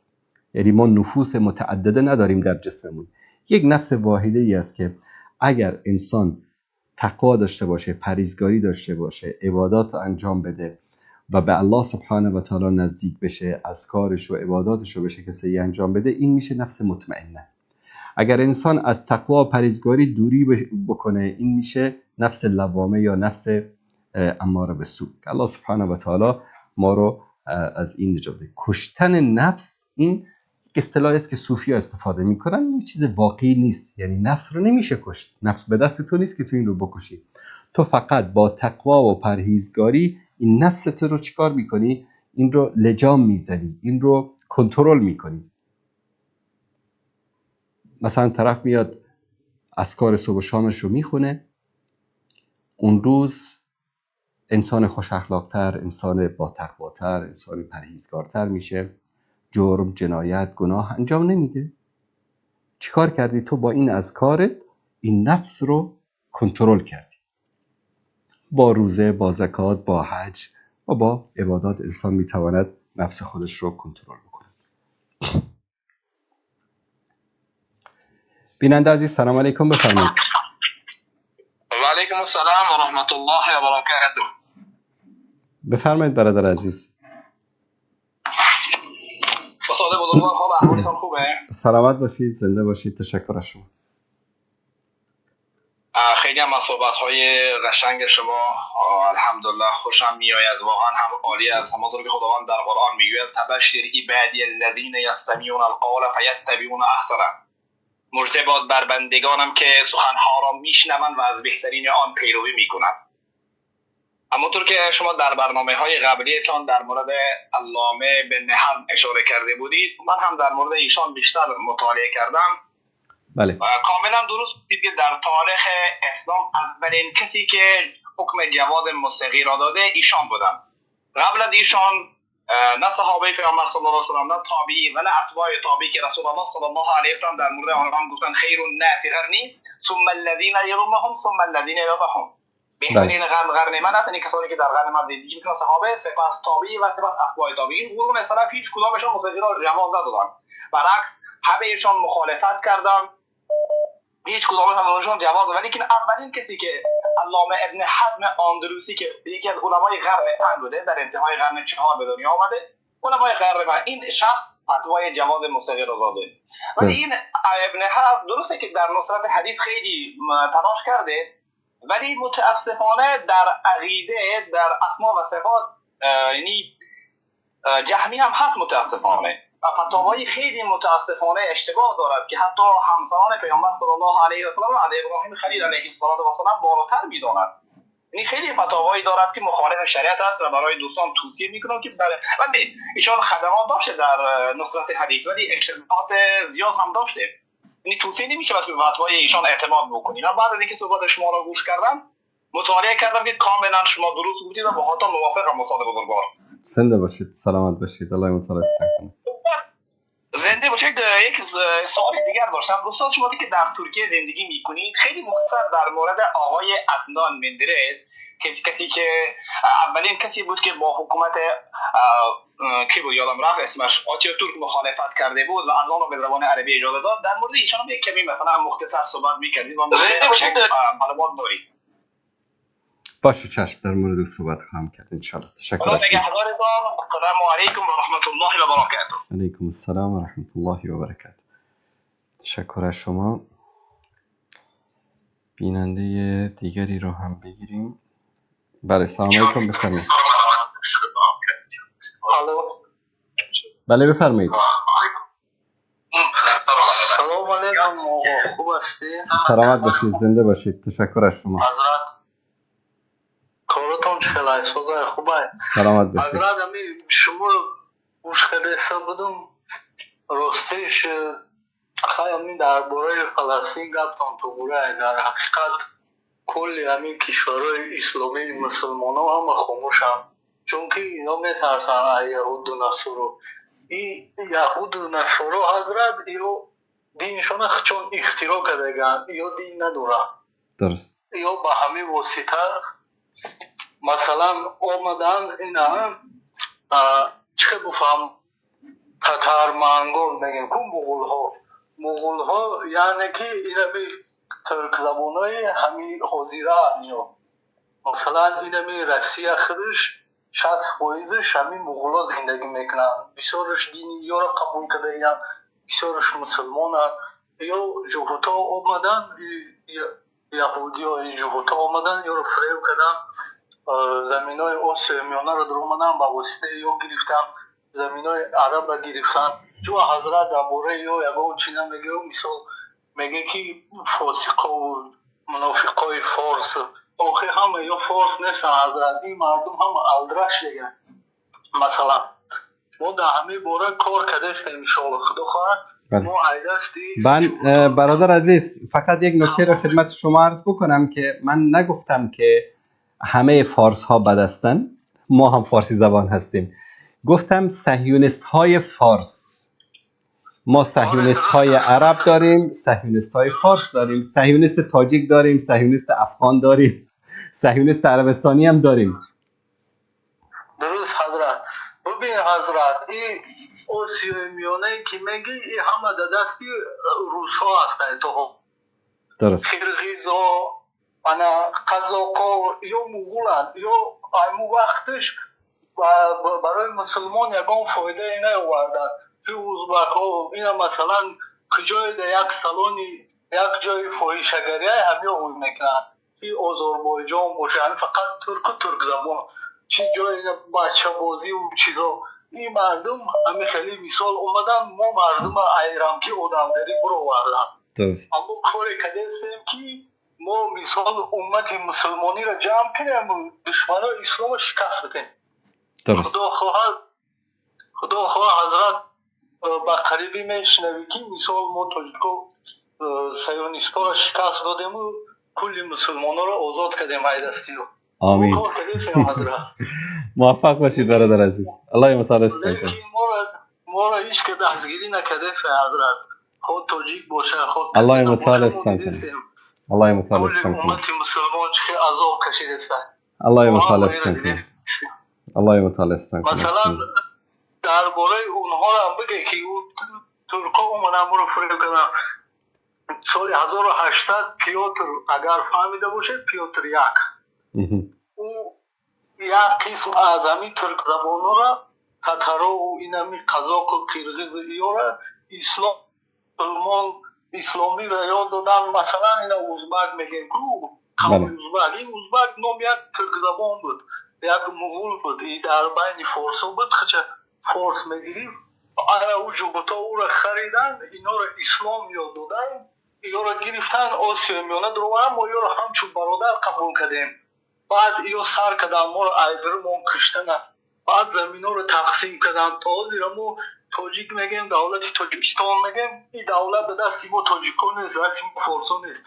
کلی دولت زمین های فارسان دستی فارسان نیست، یکان فارسالی دولت ندارن. بله برادر عزیز تشکر از شما. تشکر از شما. الله متعال استان کند. زنده باشید. سلامت باشید. زنده باشید. خدا نگهدار. سلام. بیننده عزیز در مورد مندریس پرسیدن. عدنان مندریس یکی از رئیس جمهورهای ترکیه بود که بعد از اینکه البته عضو حزب جمهوری خلق بود، همون حزبی که در زمان آتاتورک تأسیس شده بود و بعد از اینکه در سال 1900 بین 25 تا 35 بود که اذان و قرآن و اینها رو در ترکیه ممنوع کردن و حتی اذان به زبان ترکی داده میشد.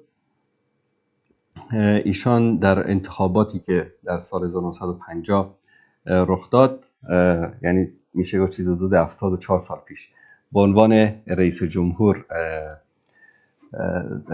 به عنوان صدر اعظم یا نخست وزیر در ترکیه تعیین شد و 10 سال تقریبا حکومت کرد. در این 10 سال که در سال 1960 با یک کودتای نظامی سرنگون شد حکومتش و بعداً اعدامش کردن، در این 10 سال تونست از آن رو دوباره به زبان عربی برگردانه، اجازه ساختن مثلا مدارس دینی و تعلیم قرآن کریم رو دوباره ایجاد بکنه و یکی از شخصیت هایی بود که کسانی که خیلی دوستش دارن به عنوان شهید قرآن ازش یاد میکنن، شهید اذان یاد میکنن، که به خاطر همین خدماتی که به مسلمان ها کرد ایشون رو اعدام کردن.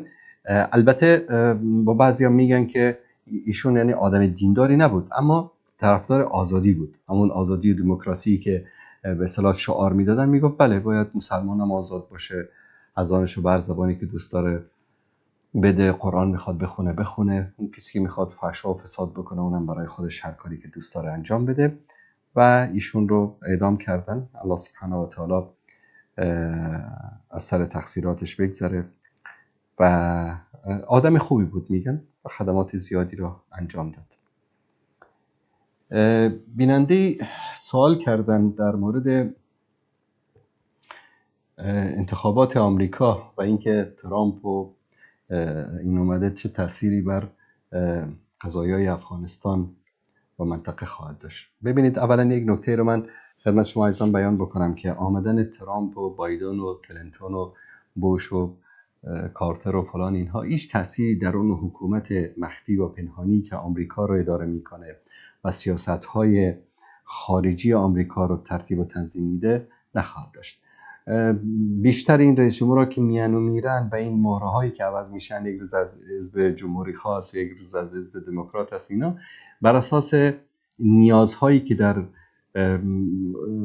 در سیاست خارجی یا بعضا در سیاست داخلی اون حکومت پنهانی که وجود داره حس میکنه، اینها رو میاره تا که از اینا به عنوان یک مهرهایی استفاده بکنه. به طور مثال امروز شاید خیلی از مردم بگن با آمدن ترامپ شاید جنگ در فلسطین متوقف بشه، یا در خیلی از در سوریه شنیدیم اخیراً که ترامپ گفته که نیروهاش از سوریه خواهد خواست و اینها.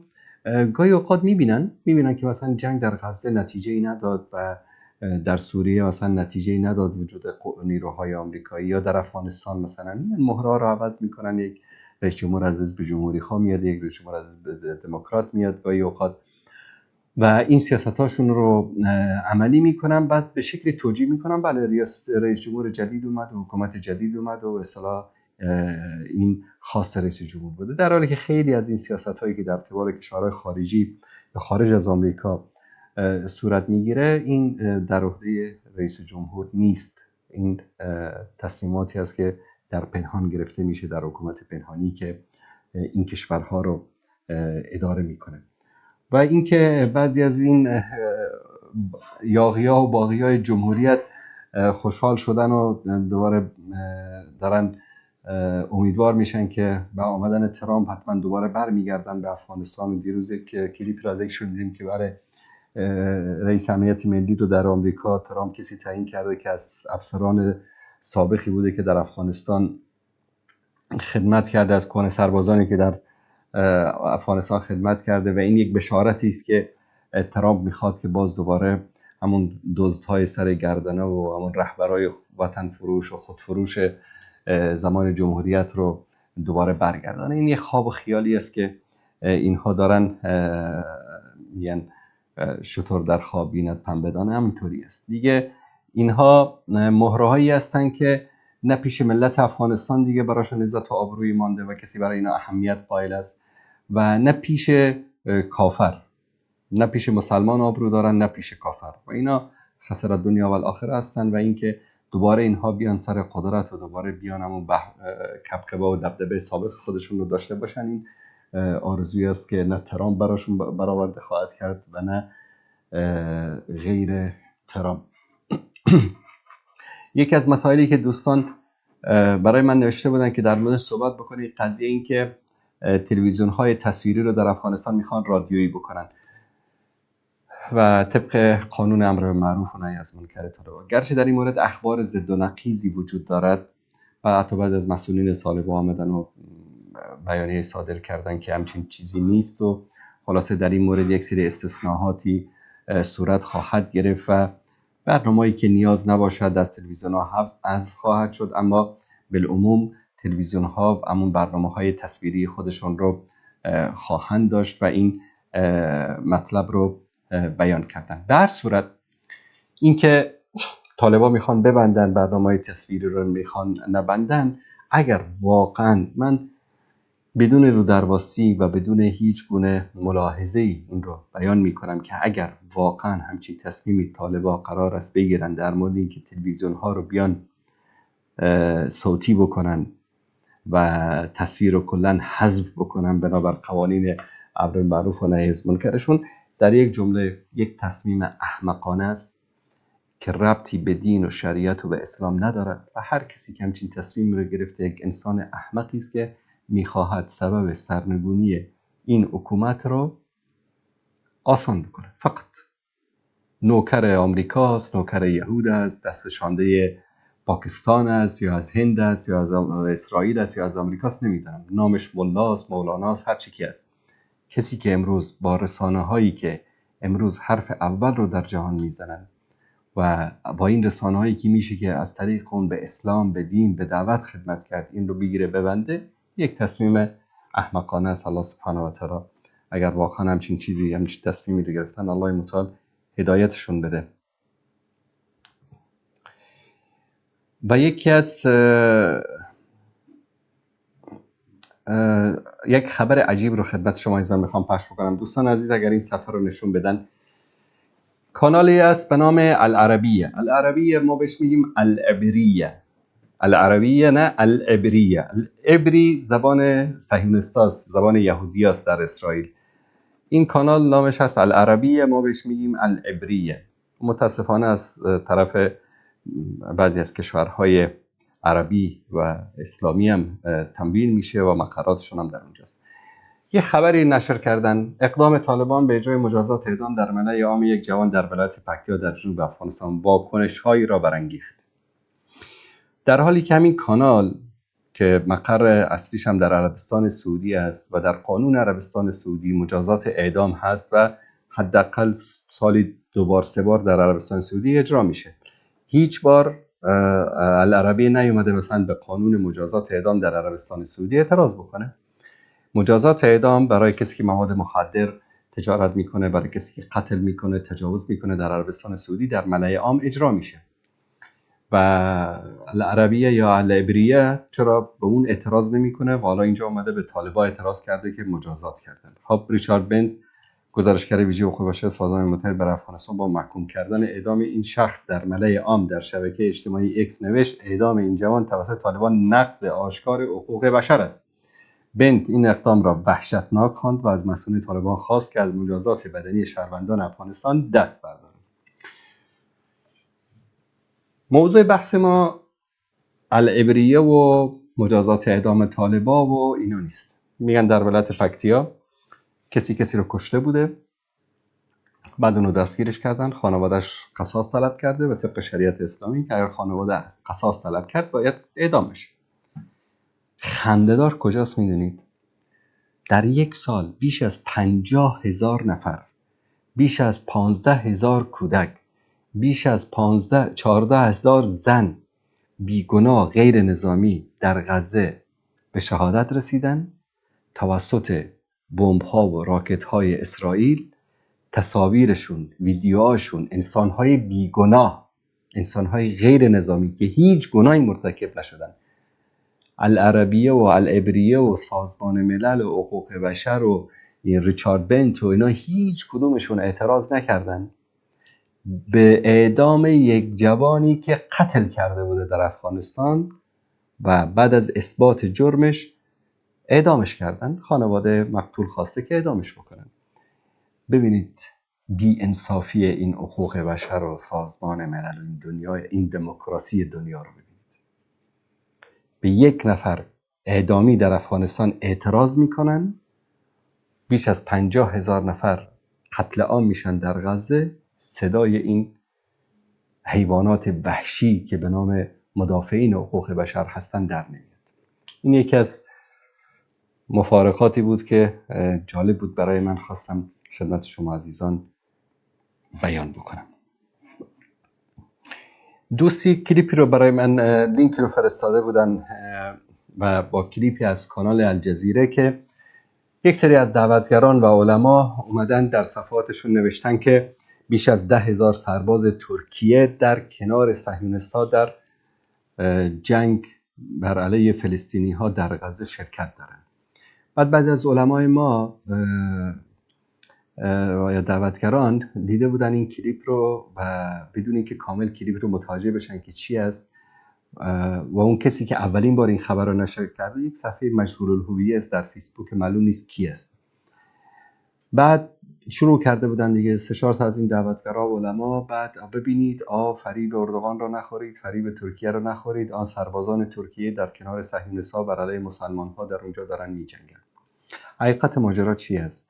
بعد از قانونی که در ترکیه حدود شاید 10 سال به این طرف، قانون جدیدی که شما میتونید با سرمایه گذاری در اونجا تابعیت کشور ترکیه رو بگیرید، مردم از کشورهای مختلف، بیشتر کشورهای عربی، از سوریه، از عراق، از افغانستان، حتی از کشورهای خلیجی، از اروپا، از آمریکا، از هر کشوری، کسانی که میخواستن یه خونه‌ای داشته باشن یا اینجا زندگی بکنن اومدن با سرمایه گذاری تابعیت گرفتن در ترکیه و حدود 10,000 نفر اسرائیلیایی که اینا در اصل انسان‌هایی هستن دو تابعیته، یعنی شهروندی دو کشور رو دارن، مثلا شهروندی بیشتر کشورهای اروپای شرقی رو دارن، پولند و اوکراین و بعضی از لهستان و این کشورها رو دارن و اینها اومدن در اینجا ملک خریدن بر اساس سرمایه گذاری یا خرید ملک، پاسپورت ترکیه رو گرفتن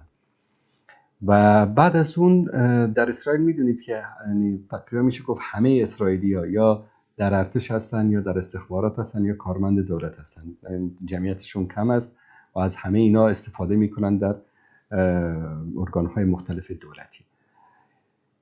رقم زیادی است، یعنی شاید یک توطئه، یک دسیسه‌ای وجود داشته باشه. اما نکته جالب اینجاست که من تعجب میکنم که دعوتگران، علما باید المؤمن کیس فتن باید باشه، یا به قولی که دوستان میگفت المؤمن کیس القطن نباید باشه، کیس فتن باشه، یعنی زیرک و هوشیار باشه. آنچه که واقعیت است این است که اینها شهروندان کشورهای اروپای شرقی، بیشتر از اروپای شرقی هستند که اومدن با تابعیت کشور اصلیشون در کنار اینکه یهودی هستن و شهروند اسرائیلی هم هستن، تابعیت ترکیه رو گرفتن، پاسپورت ترکیه رو گرفتن و در ارتش اسرائیل خدمت میکنن. اینها سربازان ارتش ترکیه نیستن که در کنار سربازان صهیونیستی در اونجا در اسرائیل خدمت بکنن. اینو متاسفانه این علما و دعوتگران متوجه نشده بودن و در صفحاتشون من دیدم که با الفاظ بسیار زشت و تندی این دروغ رو به اصطلاح در صفحاتشون پخش کرده بودن و پارلمان ترکیه هم در مورد این قضیه یک مدت زیادی میشه که جر و بحث‌های وجود داره که این 10,000 یک قانونی رو تصویب میکنن که هر کسی که تابعیت ترکیه رو داشته باشه و در کشتار دست جمعی و در جنایات جنگی در هر کشوری دخیل بشه، اتوماتیک تابعیتش حذف میشه و در رأسش همین چند هزاری که از اسرائیل اومدن و تابعیت ترکیه رو گرفتن. اینم موضوعی بود که دوستان برای من فرستاده بودن و خواستم در موردش صحبت بکنم. یک موضوع دیگری که اخیراً در سوشال میدیا پخش شده که حکومت بنا به فرمان امیرالمومنین، حکومت طالبان خواسته که یک منابع مالی سلفی‌ها یا اهل حدیث رو در افغانستان ببنده و مراکزشون رو ببنده و اونها رو از ادارات و از وظایفی که دارن در دولت اخراج بکنه. یک سری قوانین و یک سری اعمالی که صورت میگیره واقعاً انسان تعجب میکنه در افغانستان و در سایه امارت اسلامی که کسانی که این تصامیم رو میگیرن اینا واقعاً دشمنن یا دوستن. آدم ظاهر قضیه رو میبینه که اینها دشمنن، دوست نیستن. چون اگر دوست باشن در این شرایط حساسی که امروز از یک طرف یک دلغکی رو به اسم فرید یونس آوردن رئیس حکومت در تبعید درست کردن و با همه علما و دعوتگرانی که در خارج از افغانستان هستن تماس میگیرن و از اونا دعوت میکنن که بیان در کنار اینها قرار بدن. بعضیا رو با پول و با وظیفه و با اینها هم دارن به اصطلاح تشویق میکنن و اغرا میکنن. در این زمان همچین تصمیماتی که گرفته میشه، آیا به این معنی نیست که شما دارید عملاً صف دشمنانتون رو تقویت میکنید؟ چون طبیعتا وقتی شما به یک نفری که ببینید، من بارها گفتم با فکر و عقیده نمیشه جنگید. شما یک انسان صاحب فکر و عقیده رو نمیتونید از بین ببرید. خودش رو شاید از بین ببرید، مال متوکل از بین بردن، اما فکر و عقیده مال متوکل از بین نمیره. فکر و عقیده از بین نمیره و با کشته شدن افراد، با از بین رفتن افراد، فکر و عقیده هیچ وقت هستن گیتی محو نمیشه. اگر کسی اینطوری فکر میکنه در بین امارات اسلامی، این خواب و خیال است. و امروز این تصامیمی که گرفته میشه و بر علیه این و آن و گروه ها و افکار مختلف و عقاید مختلف در افغانستان، به نظر من کسانی که این تصامی رو میگیرن دشمنان امارات اسلامی، دشمنان حکومت اسلامی، دشمنان استمرار حکومت اسلامی در افغانستان هستن و میخوان با دست خود اینها رو به دامن دشمنان افغانستان بیندازن، به دامن دشمنان امارات اسلامی بندازن، صف دشمنان رو قوی بکنن و نتیجه این تصمیمات نابخردانه رو خواهند دید. این موضوع دیگری بود که خواستم در موردش صحبت بکنم. بیننده عزیزی در کامنت نوشتن که سلام علیکم، لطفاً در رابطه با رشته تحصیلی و تخصصی خود بگید، چون یکی از علمای افغانستان گفت که انصاری دعوتگر خوبی است اما اهل علم نیست که بتوان از او علم آموخت. ببینید، من هیچ وقت ادعا نکردم که من عالم هستم و بارها در برنامه گفتم ما امروز مثلا در کل افغانستان شما یعنی به معنای کلمه، به معنای عالم، ما در این زمان فکر نمی کنم کسی رو داشته باشیم. بودن یکی دو نفری که فوت کردن در همین سالهای اخیر. عالم، ببینید برادر عزیز، عالم به کسی گفته میشه که در فنون مختلف اسلامی، در تفسیر، در حدیث، در فقه سرآمد باشه، به درجه اجتهاد رسیده باشه.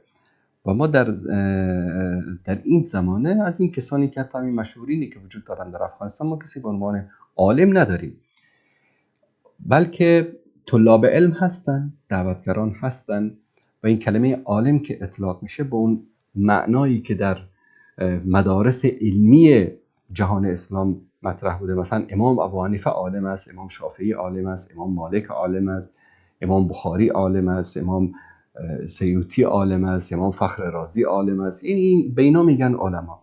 اما مثل اونا رو امروز یکیشون در افغانستان پیدا بکنید. این که ایشان فرمودن که بله دعوتگر خوبی است اما اهل علم نیست که بتوان از او علم آموخت، شاید درست گفته باشن. شاید هم ایشان منو بشناسن و از تخصص من و از علم من آگاهی بیشتر از خودم داشته باشن و این حرفی که ایشون زده بله درست است. من ادعا نکردم که من عالم دین هستم، بیایید مثلا در فلان رشته دینی از من علم بیاموزید. اما این که امروز ما مییم در مسائل مختلف دینی و شرعی و هموم مشکلات مسلمان ها و کشورمان صحبت میکنیم، این رو هر کسی که اطلاعاتی داشته باشه میتونه که انجام بده. رسول الله صلی الله علیه و آله و سلم میفرمایند که بلغوا عنی ولو آیه، از من برسانید ولو اینکه یک آیه باشه.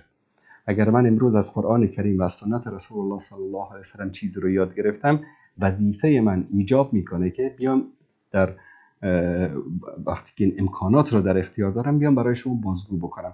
بار هم گفتم اگر یک روزی من گفتم من محمد انصاری این رو میگم، حرف منو بزنید به دیوار. اگر قال الله و قال رسول نگفتیم، حرف ما رو بزنید به دیوار.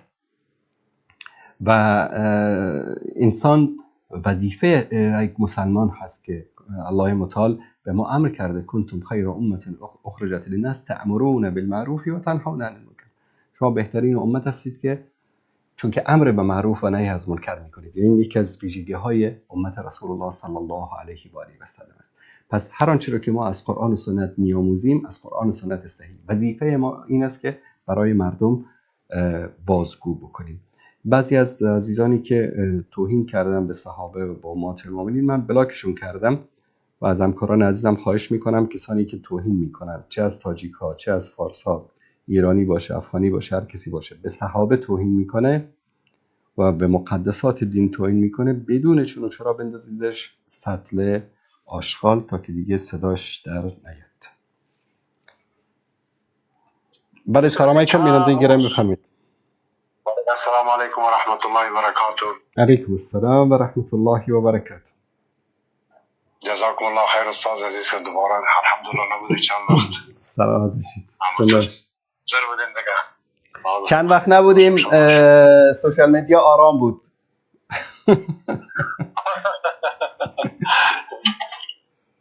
بازم جزاکم الله خیر. سلامت باشید. برادر عزیز ما که امروز در شرایط در 20 سال است دعوت میکنه، الحمدلله اما یک کلمه را که میگه یاد میگیرید، آن حدیث محمد صلی الله علیه و سلم شما با دیگران یاد میگیرید میدید یا مردم روشنگری میکنید، دیدی خودش دعوت است به امر به معروف نهی از منکر. اولا که اسلام دین آن با خودت بهتر مونده، الحمدلله در 20 سال متواتر دعوت کردید مردم از خرافات، از شرک، از اینکه دعوت بزرگ است دیگه. بزرگترین دعوت این نیست که مردم را از شرک و خرافات، از قبر پرستی و مرده پرستی و انسان پرستی شما به طرف توحید یک تا پرستی دعوت میکنید. از اینکه عالم است دیگه. بله علما در افغانستان متاسفانه که ما در طول 100 سال و 200 سال عالم هم نداشتیم و نماندند علما را. درست. چه زمان الله خان بود که از بین بردشان، چه زمان ظاهر خان بود همیشه در زندانی که از بین بردشان. اگر ما عالم واقعا عالم می داشتیم، یک تفسیر قرآن در افغانستان ما از خودمون نداریم، از علما ما نداریم. یک تفسیر کابلی بود و سه بعد دین نشی شده بود. و ببین این قدر کمونیست و ملحد و ستمی و شوله‌ای و بیدین و اسلام ستیز و سکولار اگر ما واقعا علمای صحیح درست می داشتیم، یا از کجا پیدا شدن مثل چه باید بگویم که سوارق ولی سر نظر جای تا امروز مصیبتی از یاد دامنگیر ما شدن. الله متعال شما را دارای نصیب بگردان، الحمدلله با مقوبات ایمانی که داره میگم الله متعال والدین دانم غریق رحمت بگردان، پروردگار درجه برشان واز بگردان. الله متعال شما را صبر و استقامت پایداری نصیب بگردان. آمین. و بسیار سن خرد در سن جوانی الحمدلله بدون از اینکه ما کدامشی کنم قدم میگه بسیار جوان نواغا نو جوان بوده که همین دعوت شما شروع کنیم. الله متعال استان کنه. اینمی راه حقیقت اینمی راه است که اگر امروز رافضین سب دعوت به طرف توحید سب ببین که 100 تهمت و 100 دروغ و 100 تاپر میزنن پشت سلفی است. حالا اگر آدم میاد بخواد جنگ و بدبختی که مثلا در غزه شد، قدرت طفل و مادر و خوار ما زیر بمباردمان شور و چیخ میزنن، نتیجه از چی به دست آمده؟ میگه والا شما سلفیات ضد جهاد هستن، عربستان سلفی است، اهل حدیث سلفی است. این یک تعداد افغان است، یک تعداد محدود هستن خودشون در غرب چکر 26 سال آمده نان مفتی غرب میخورن. وقتی میگه سلفیات تبلیغ رافضی وجود نداره. شیعه دولت ایران اولین مدافع اسلام است در جهان. بیا عزیز بیا اخلاق پورا استاد عزیز. اولین مدافع است که بگی از بیت المقدس، از مسلمانان، از غزه، از فلسطین، از سوریه، از عراق دفاع دارن. 20 سال است که در گوش از یا پف میکنیم، ولی پیشتر گفت استاد عزیز که یا نمیشون اما کاست اما ویدیو کلیپ اما دقیق نمیشون که همین سوریه آیا فراموش ما شده؟ همین جنایات عزیز تو رو والا با استاد عزیز جنایت 70 سال همین سیونیسی یک طرف بگذار، آیا جنایت 5 سال 6 سال که در سوریه عراق انجام دادن آیا مقایسه میشه؟ نه شما خودتون قضاوت کنید استاد عزیز. هرگز. این میگه سلفیات میگه که شیعه را تابا میزنه، شیعایی برو کتابش بخوان، برو برش آدرس میدین. یک چیز منو بی تفاوت نه. شما سلفیات اصلا ضد جهاد هستید، ضد شیعه هستید. شیعه در اولین کسی است که امروز از مدافع اسلام دفاع میکنه. این تو مردمای جاهل نادان، مردمایی که هیچ جاگویی ندارن. خیلی مردما ما چه کنیم استاد؟ و همچنان استاد یک موضوع دیگه برای شما شاید بهتر بود، به نام یک کسی مفتی شاکر است، یک خبیث مرتد پیدا شده سرحدات افغانستان بین قبایل بین افغانستان از این پشتونه است. این خبیث یک روز میگه هیچ امام بخاری که قبول داره دیگه که خیلی ساختگی است. هر رقم که شما نماز میخونید دلتون به هر شکلی که میخونید به راست به طرف چپ به طرف این قدری 4 تا مردمی که در سرحد هستن و قبایلی از مسلمان باز خود غیرتی و نمیفهم پشتونخوا و با میرن در پشت سر مفتی شاکر در پشت سر از این نماز میخوانند و این تو مردم ما داریم سر بیرام میمانیم. ما گفتیم شما آشنایی به این مفتی شاکر از قرآنیون داری یا نداری؟ بله بعضی کلیپایش شنیدم در موردش صحبت میکنم انشاءالله. سلامت باشی استاد عزیز، بازم تازه دور و توریتون رو مبارکانه میباشم و بخاطر الله متعال شما را دوست داریم. الله متعال یک تا گوشه شما را کم نکنم. الله متعال از شر دشمنای انسی و جنی شما را نگاه داشته باشد. از عالم دور و توریتون رو میباشم. السلام علیکم و رحمت الله و برکاته. تشکر شما برادر است. مفتی شاکر و مانندی اشخاص زیادی اصلا پاکستان و هند من تشبیه میکنم با قوطی عطار. هر چه از خرافات و خزعبلات بگید در این دو کشور پیدا میشه. همونطوری که عطاریاشون هر مواد عطاری که نیاز داشته باشید پیدا میشه، از ادویجات هم هر چی که بخواین در این کشورها پیدا میشه، از عقاید و به اصطلاح شرکیات و کفریات و انحرافاتی که وجود دارد هر چی بخواین پیدا میشه. این تقریبا یک چیزی مثل عقیده حکمتیار وری داره، چون مدتی در بین پشتونای آن سوی مرز در پشاور هم این افکار پیدا شده بود که حتی حکمتیار متأثر است از یکی از این علمایی که در به نام مرتضی چی نام داره در پاکستان کتاب‌هایی هم داره که کتاب‌هایی را اکثرا مطالبی که از حکمتیار رو می‌خوانید تقریبا حس می‌کنید که چیزی فکر اندیشیش از اون شخص گرفته. اینها دقیقاً قرآنیون هم نیستن، چون قرآنیون کسانی هستن که به سنت رسول الله صلی الله علیه و سلم احترام میگذاره. قرآنی واقعی ما هستیم، چون الله سبحانه و تعالی میفرماید قل ان کنتم تحبون الله فاتبعونی یحببکم الله. در همین قرآن الله متعال میفرماید که اگر که شما واقعا من پروردگار رو دوست دارید، قل ان کنتم تحبون الله فاتبعونی، از محمد صلی الله علیه و سلم اطاعت بکنید. اطیعوا الله و اطیعوا الرسول میگه الله سبحانه و تعالی، از الله اطاعت بکنید و از رسول اطاعت بکنید. و ما آتاکم الرسول فخذوه و ما نهاکم عنه فانتهوا، آنچه که پیامبر برای شما میآورد بگیرید و از آن چیزی که نهی میکند شما دوری بکنید. خود این قرآن ما را امر میکند به پیروی از رسول الله صلی الله علیه و سلم. اما این یک فکر و اندیشه ای است که از سابق هم وجود داشت و در این اواخر چون زدن سنت رسول الله صلی الله علیه و سلم راه را برای استعمار خیلی آسان میکند. جهاد رو بزن، بخاری رو بزن، سنت رو بزن، دیگه آیات رو هم بیا تعویل بکن. بعد از اون خیلی همون اسلامی که آمریکا میخواد، غرب میخواد، صهیون اسلام میخوان، همین اسلامی است که در اون نه جهاد باشه و نه در اون حدیث باشه و نه در اون شهادت باشه و نه در اون فداکاری باشه و نه در اون عبادات باشه و یک چیز خشک و خالی باشه باب دل اونها. و بعضی از متاسفانه مفکرین، اندیشمندان و رهبران و علمای اسلام هم فریب اینها رو میخورن، حکمتیار و خیلی دیگر. این حرکت در ایران از زمان احمد کسروی شروع شد، بعد از او علی شریعتی بود، بعد از او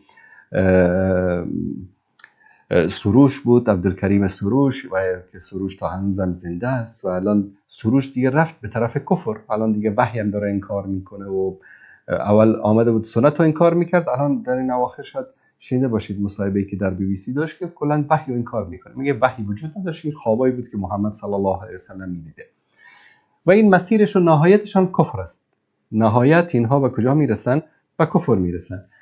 و در آمریکا، در اروپا، در بین افغانها چند تایی هستن، یکیشون فرید یونس هست، اینا از همین جمله هستن که به خودشان میگن قرآنیون، اما اینها بهترین صفت برای اینها میشه گفت که اینا جاهلیون هستن، اینا قرآنیون نیستن.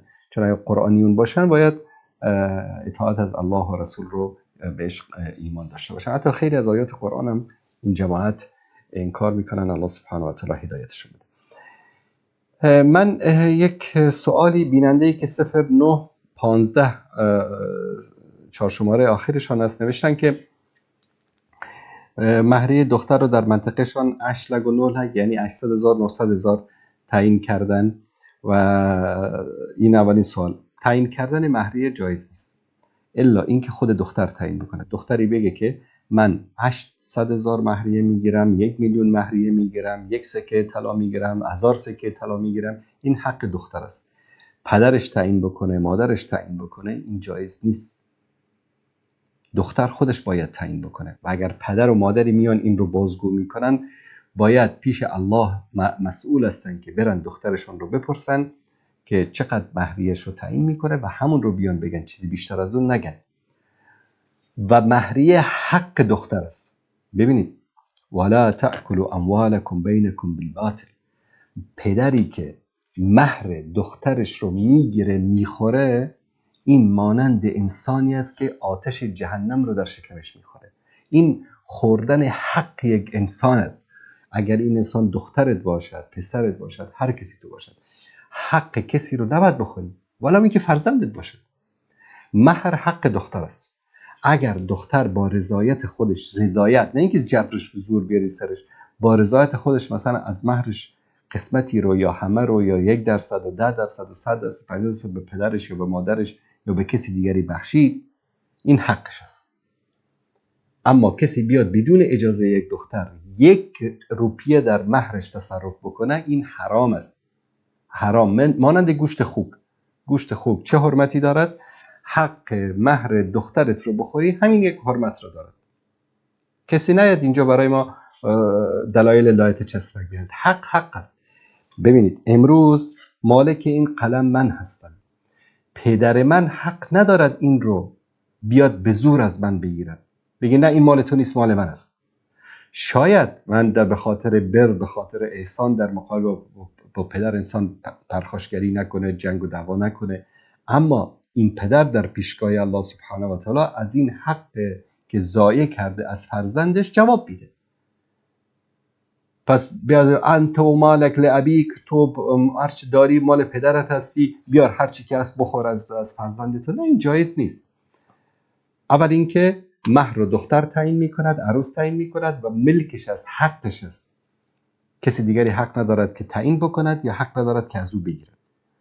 سوال دیگری پرسیدن که آیا عروسی که در اونجا مهر رو تعیین کرده باشن، اگر مهر رو دختر تعیین نکرده باشه، پدر و مادر تعیین کرده باشن، دختر خبر نداشته باشه و راضی نباشه، این نکاح اصلا اشکال داره. چون یکی از شروط نکاح این است که دختر مهرش رو بگیره یا مهرش رو تعیین بکنه، یا مقدم باشه یا معجل باشه. و این رو در حضور قاضی و در حضور به اصطلاح مولایی که نکاح رو میبنده، یکی از وظایف کسی که عاقد نکاح هست باید بپرسه که مهرش رو گرفته، کامل گرفته، معجل است، مقدم است، چقدر گرفته، چقدرش مونده، چه شرط و شرایطی داره. همه اینا رو باید بپرسه. در جوامعی که این چیزا پرسیده میشه، این نکاح اشکال داره. اصلا در این جور نکاح‌ها شرکت نکنید. بگذارید که انسان‌هایی که حق دخترها رو، زنها رو ضایع میکنن اینطوری، بگذارید منبوذ باشن، منفور باشن در جامعه. شرکت نکنید اصلا در عروسی‌هاشون، در مجالس نکاحشون. این یک. ثانیاً مردم رو اجبار میکنن که داماد بیچاره که تا حتما باید 2000 یا 3000 نفر رو نان بده. کی گفته این رو؟ اصلا ولیمه رو داماد میده. داماد دلش که 10 نفر خبر کرد، دلش 20 نفر خبر کرد، دلش 50 نفر خبر کرد. دلش، اختیارش. تو حق نداری بالای شرط بگذاری. این با تفاهم میشه. مثلا حالا بگن که مثلا 40 نفر از طرف عروس هست، 40 نفر از طرف داماد هست، با هم تفاهم بکنن. اما شرط گذاشتن این جزء مسائل نکاح نیست. آیا شرکت کردن در همچین عروسی‌های غذا خوردنشون جایز است؟ غذا خوردنشون جایز است. این غذای مردار نیست، حرام نیست که ما بگیم که جایز نیست. منتها گذاشتن این گونه شرط‌ها جایز نیست. این در جواب سوال برادر یا خواهری که فرستاده.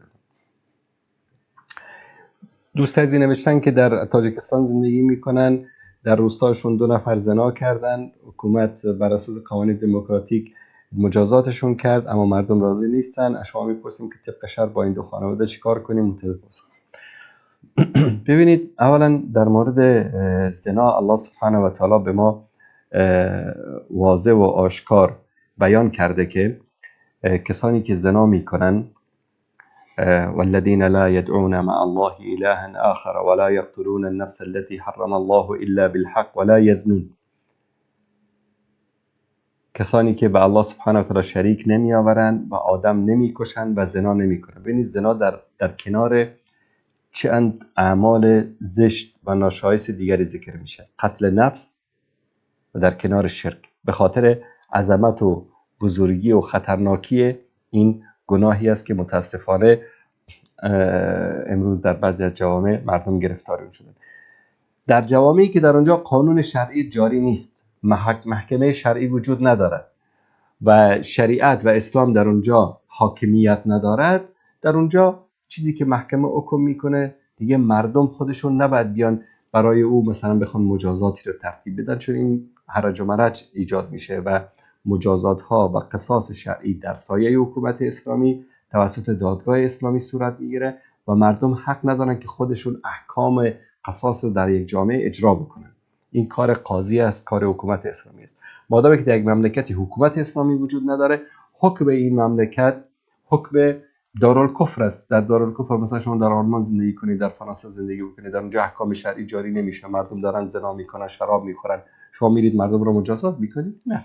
این دیگه دعا بکنید که الله سبحانه و تعالی دینش رو قائم بکنه در این کشورها و در این ممالکی که به ظاهر اسلامی هستن اما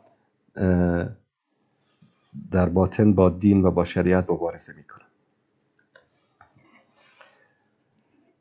بیننده پرسیدن که از ولایت جوزجان هستن، اسمشون عبدالحمید، در ترکیه زندگی میکنن. جماعتی به نام اسماعیل آغاز پیش اونها برای فراگیری علوم دین و عقاید رفتن. نظرتان چیست؟ آیا این مردم اهل حق هستند؟ جماعت اسماعیل آقا یکی از بزرگترین جماعت‌های دینی ترکیه هست. به خاطر اینکه این جماعت رو بشناسیم باید یکسی برگردیم. بعد از اینکه خلافت عثمانی سقوط کرد و مبارزه با دین آغاز شد، دینداری و مظاهر دینی تا ذکر کردم، اذان رو به منع کردن، مساجد رو بستن، اذان رو به زبان ترکی گفتن که باید داده بشه، مدارس قرآنی رو بستن. جماعتی که فکر کنم جبلی احمد نام داره یا کسی دیگری از مؤسس این جماعت، این یک جماعتی بود که در حقیقت در ترکیه‌ای که تصوف خواستن طریقه نقشبندی در این جامعه ریشه دوانده است.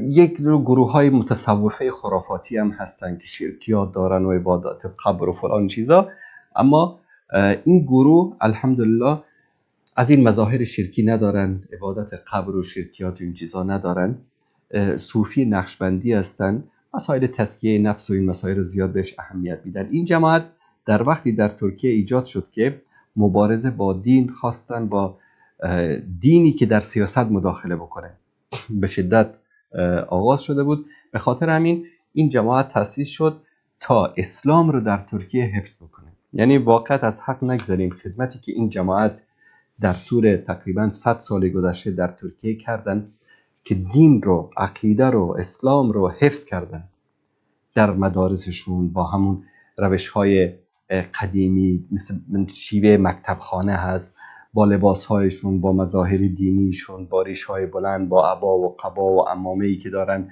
حتی در استانبول منطقه‌ای دارن که کلا در اونجا زندگی میکنن و با همون لباسهاشون، حتی خانماشون با حجاب کامل. این رو از همون زمان عثمانی‌ها تا الان حفظ کردن. یکی از اسباب حفظ اسلام و دین بعد فضل الله سبحانه و تعالی در ترکیه همین جماعت اسماعیل آقا بود که الله سبحانه و تعالی مورد رحمت و مغفرت قرار بده. محمود افندی که پارسال یا پارسال فوت کرد، آخرین رهبر این جماعت، اینها اسلام رو حفظ کردن، حتی مسائل اخلاقی و به اصطلاح قرآن و این مسائل رو حفظ کردن. اگر اینا نمی بودن دیگه چیزی به اسم اسلام در ترکیه نمی‌مد. خیلی از کسانی، یکی از زیرکی های اینا این بود که اینا میگفتن ما به سیاست کار نداریم، به سیاست اصلا کار نداریم، ما فقط درس دینیمون داخل مدرسه‌مون.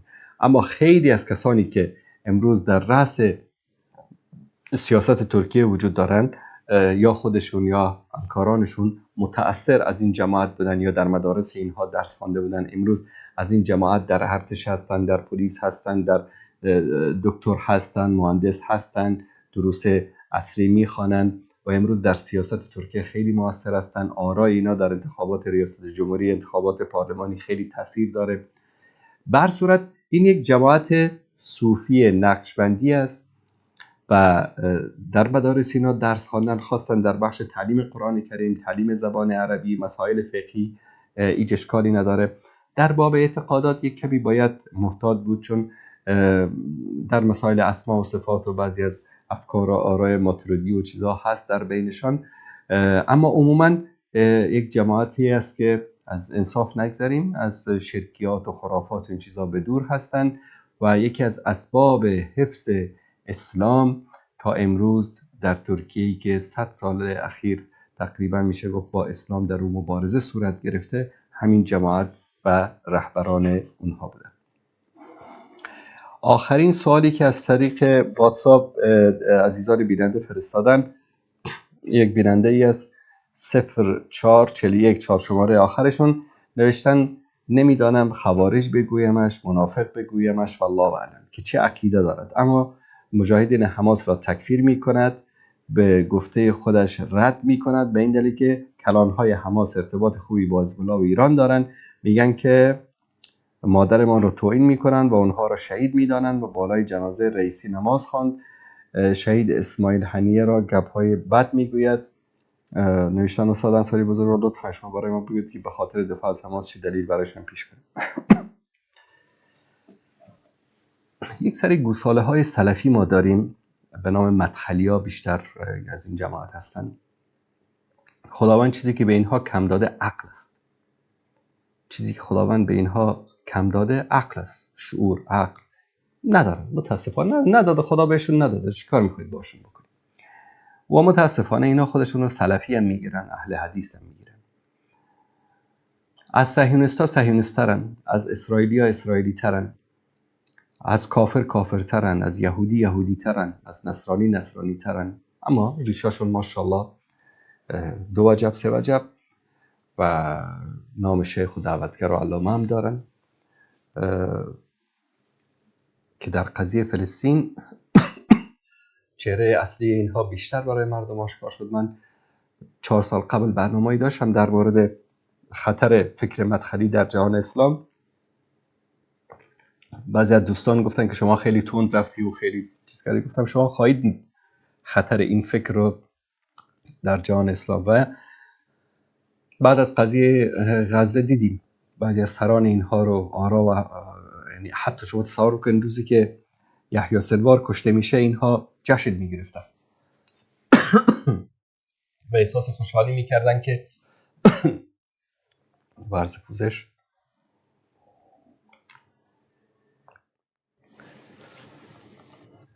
سنوار کشته شده. در کشته شدن اسماعیل حنیه هم همچنین اینها خوشحال بودن.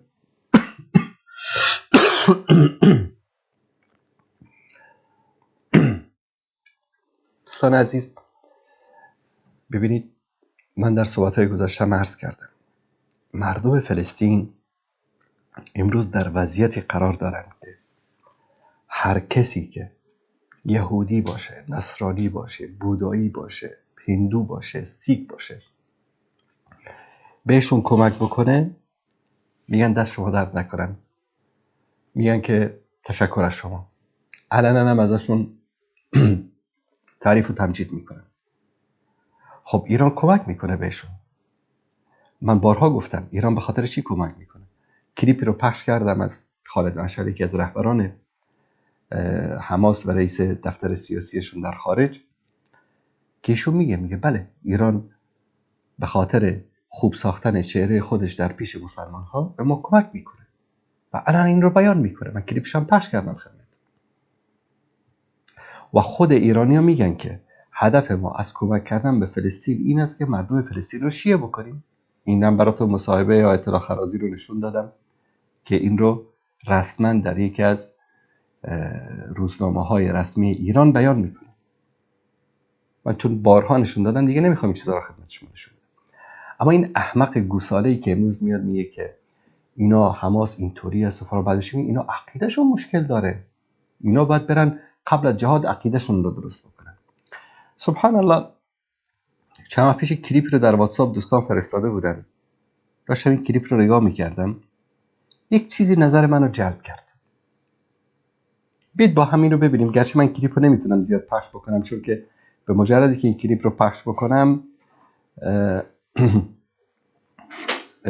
یوتیوب رو میبندن و ما همچنان مشکلاتی رو داریم. دوستان یک لحظه نشون ندیدین رو، فقط من اون قسمتش رو بیارم.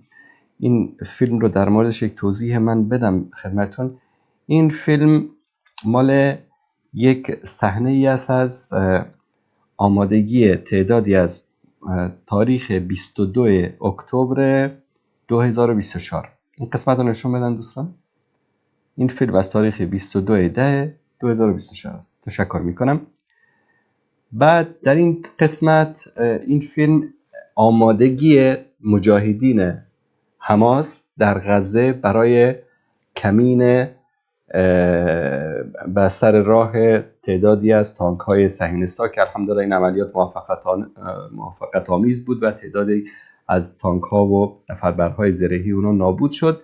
این لحظه به اصطلاح پلان و تخطیط و آماده سازی نقشه عملیات رو نشون میده. چیزی که در اینجا نظر رو جلب میکنه دوستان، این صحنه رو نشون بدید حتی اگر صدا رو پخش نکنید. دوستان اینجا یک کتابی رو میبینید، مثلا اینجا راکت اندازای چیز هست، قسام و سلاح و مهمات و بمب دستی و فلان اینها، و این فرماندهشون که داره توضیح میده عملیات. اینجا یک کتابی هست در این قسمت، این کتاب رو در موردش حرف داریم. خوب این کتاب رو به خاطر داشته باشید. این قسمت این کتاب است اینجا، این کتاب، و این داره نقشه عملیات رو میکشه در اینجا. خب زیاد نشون نمیدیم که حالا دوباره نبندن صفمون رو. کتاب میدونی چی بود؟ من یک عکسی هم از این صفحه فیلم گرفتم. این کتاب است دوستان عزیز،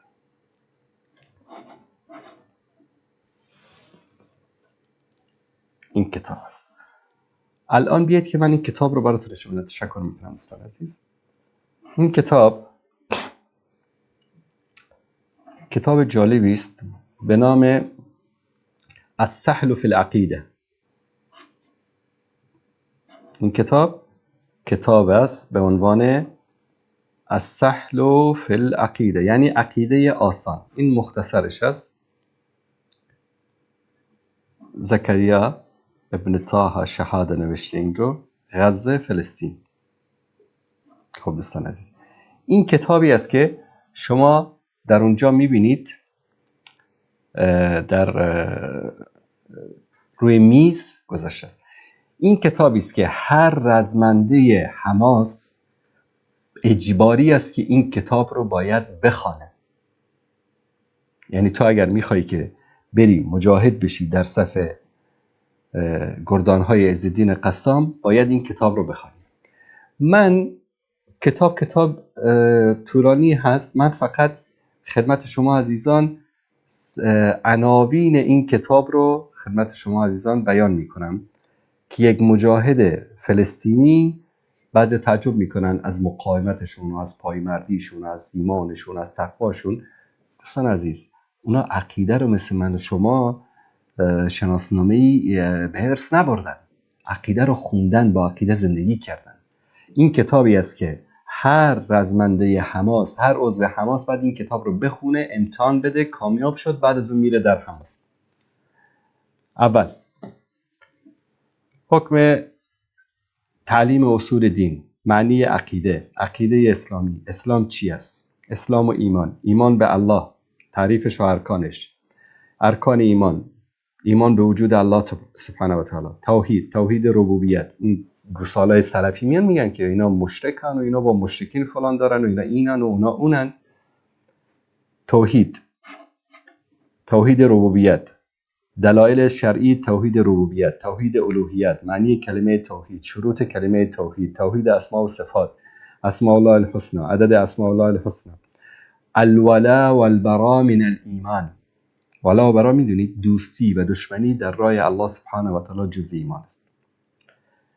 محبت در ولا و برا، ولا و برای مشروع، ولا برای حرام، مظاهر ولا برا، ایمان به ملائکه، صفات خلقیه ملائکه، صفات خلقیه ملائکه، ایمان به کتاب، ایمان به انبیا. شما تصور کنید این کتاب شفاعت و میزان و صراط و حوض و ایمان به قضا و قدر و نواقض ایمان. نواقض ایمان چه چیزهای ایمان انسان رو چی میکنه؟ از بین میبره. انکار ربوبیت، انکار الوهیت، انکار اسما و صفات، انکار رسالت محمد صلی الله علیه وسلم، موانع کفر، اسباب خلاص شرک، نفاق، فسوق، عصیان، ابتداع یعنی بدعت. خب این کتاب جز کتاب هایی است که باید همه رزمنده های حماس این کتاب رو چیکار بکنن؟ بخونن و اینها این کتاب رو میخونن و به این کتاب عمل میکنن. دوستان عزیز، الان بعد یک عده‌ای بیان، من خیلی معذرت میخوام لیکن بعضیا رو من هرچی کوشش کردم کلمه بهتر از گوساله براش پیدا نکردم که بگم که بعضی از سلفیای گوساله بیان بگن که والله حماس اینطوری است، حماس اونطوری است. تویی که در زیر سایه حکومتی زندگی میکنی که تا خرخره در خدمت یهود و نصاراست، بعد تو میای در مورد حماس میگی که حماس نمیدونم با روافض ارتباط داره و فلان و علان داره. ما علیکم کیف تحکمون. این یکی از مصیبت هایی است که متاسفانه این میکروب هایی به نام سلفی مدخلی امروز امت اسلامی رو دچار این بیماری ها کردن. و در اینجا مسائل، ببینید دوستان عزیز، اگر این صفحه رو بتونن نشون بدن، معنی توحید، توحید ربوبیت و خیلی واضح و سریع در اینجا مسائل توحید و عقیده رو در اینجا بیان میکنه.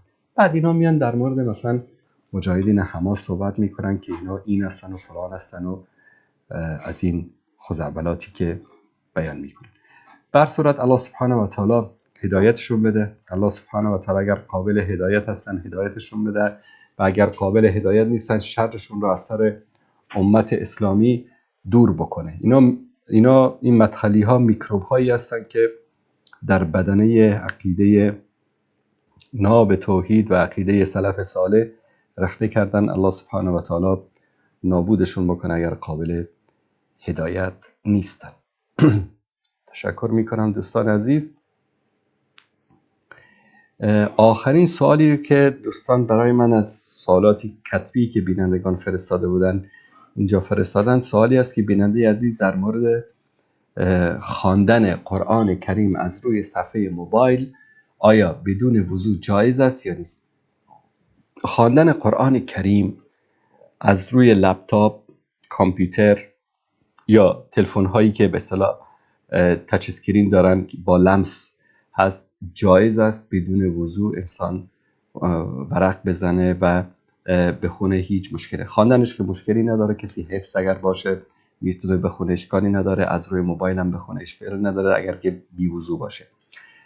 و اینکه لمس میکنه انسان این مصحف رو برای ورق زدن، مثلا در تلفن‌های تچ اسکرین اگر دیده باشید شما مجبور هستید لمس بکنید تا صفحه بعدی رو برگردونید. این لمس کردن مانند لمس کردن مصحف نیست، چون اینجا یک شیشه‌ای هست که به صورت به اصطلاح اشعه این چیزا پخش میشه و این اون مصحفی که کاغذی که لمس میشه اون نیست. به خاطر همین لمس کردن این شیشه به معنی لمس کردن مصحف نیست. به همین دلیل لمس کردن و ورق زدن مصحفی که در صفحه گوشی موبایل باشه یا در تابلت باشه یا در کامپیوتر تچ اسکرین باشه اشکالی نداره و جایز است که انسان از روی اون بخونه. یک بیننده سوال کرده بود که حالا مثلا بردن قرآن کریم داخل توالت جایز نیست، اما در موبایل ما قرآن کریم هست، اپلیکیشن قرآن کریم هست. بردن این موبایل به توالت جایز است. ببینید این به معنی این است که این قرآن در داخل حافظه موبایل شما هست، نه به عنوان یک مصحف. مصحفی که چاپ شده ورقی است. از یکی از علما پرسید، گفت که خب اما گفت که استاد این که در حافظه موبایل هست، گفت یعنی در حافظه موبایل قرآن هست، من چطور اینو ببرم داخل توالت؟ اون شیخ هم به خاطر اینکه این رو عقلانی قانع بکنه گفت که قرآن حفظ داری؟ گفت بله 3-4 پاره از قرآن حفظ دارم. گفت که در کجا هست؟ گفت شیخ در مغزم هست. گفت باشه، دفعه دیگه که توالت می‌خواستی بری مغزتو بردار بیرون توالت بگذار، برو داخل توالت. بر صورت این جواب سوال بیننده عزیز و بزرگوارمون. یک سوالی رو میخوام از شما بینندگان عزیزی که الان با ما هستید بپرسم. خیلی از عزیزان ما از صدا شکایت داشتن. الان سیستم صدا رو در شبکه عوض کردن دوستان. میخوام از عزیزان بپرسم که وضعیت صدا چطور است؟ آیا نسبت به برنامه‌های قبلی صدا واضح و آشکار است؟ لطفاً در کامنت برای من بنویسید اگر با صدا مشکلی ندارید و صدا رو واضح و آشکارا دارید، و اگر مشکلی هم وجود داره لطف کنید برای من بنویسید. ممنون میشم از شما عزیزان و بزرگواران.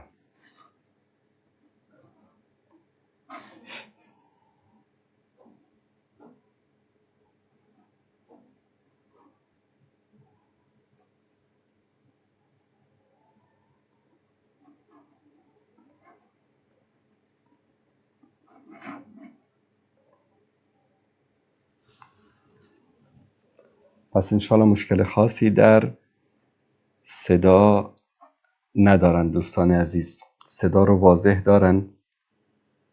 گل محمد گل برادر عزیز، صدا واضح هست، انشالله مشکلی ندارید.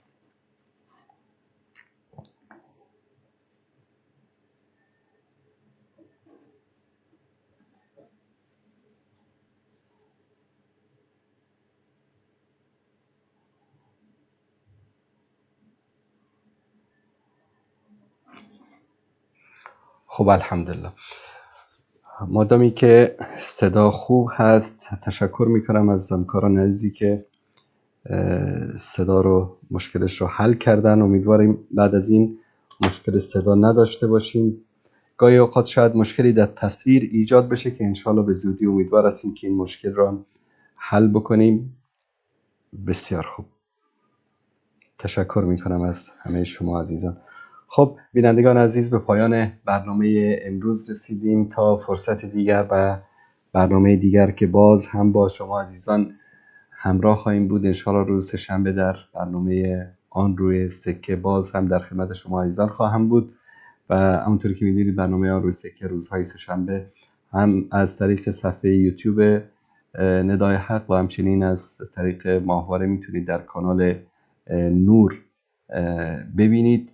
تا فرصت دیگر و برنامه دیگر همه‌تان رو به پروردگار متعال میسپارم. و صلی الله علی سیدنا و حبیبنا محمد و علی آله و صحبه اجمعین. السلام علیکم و رحمت الله و برکاته.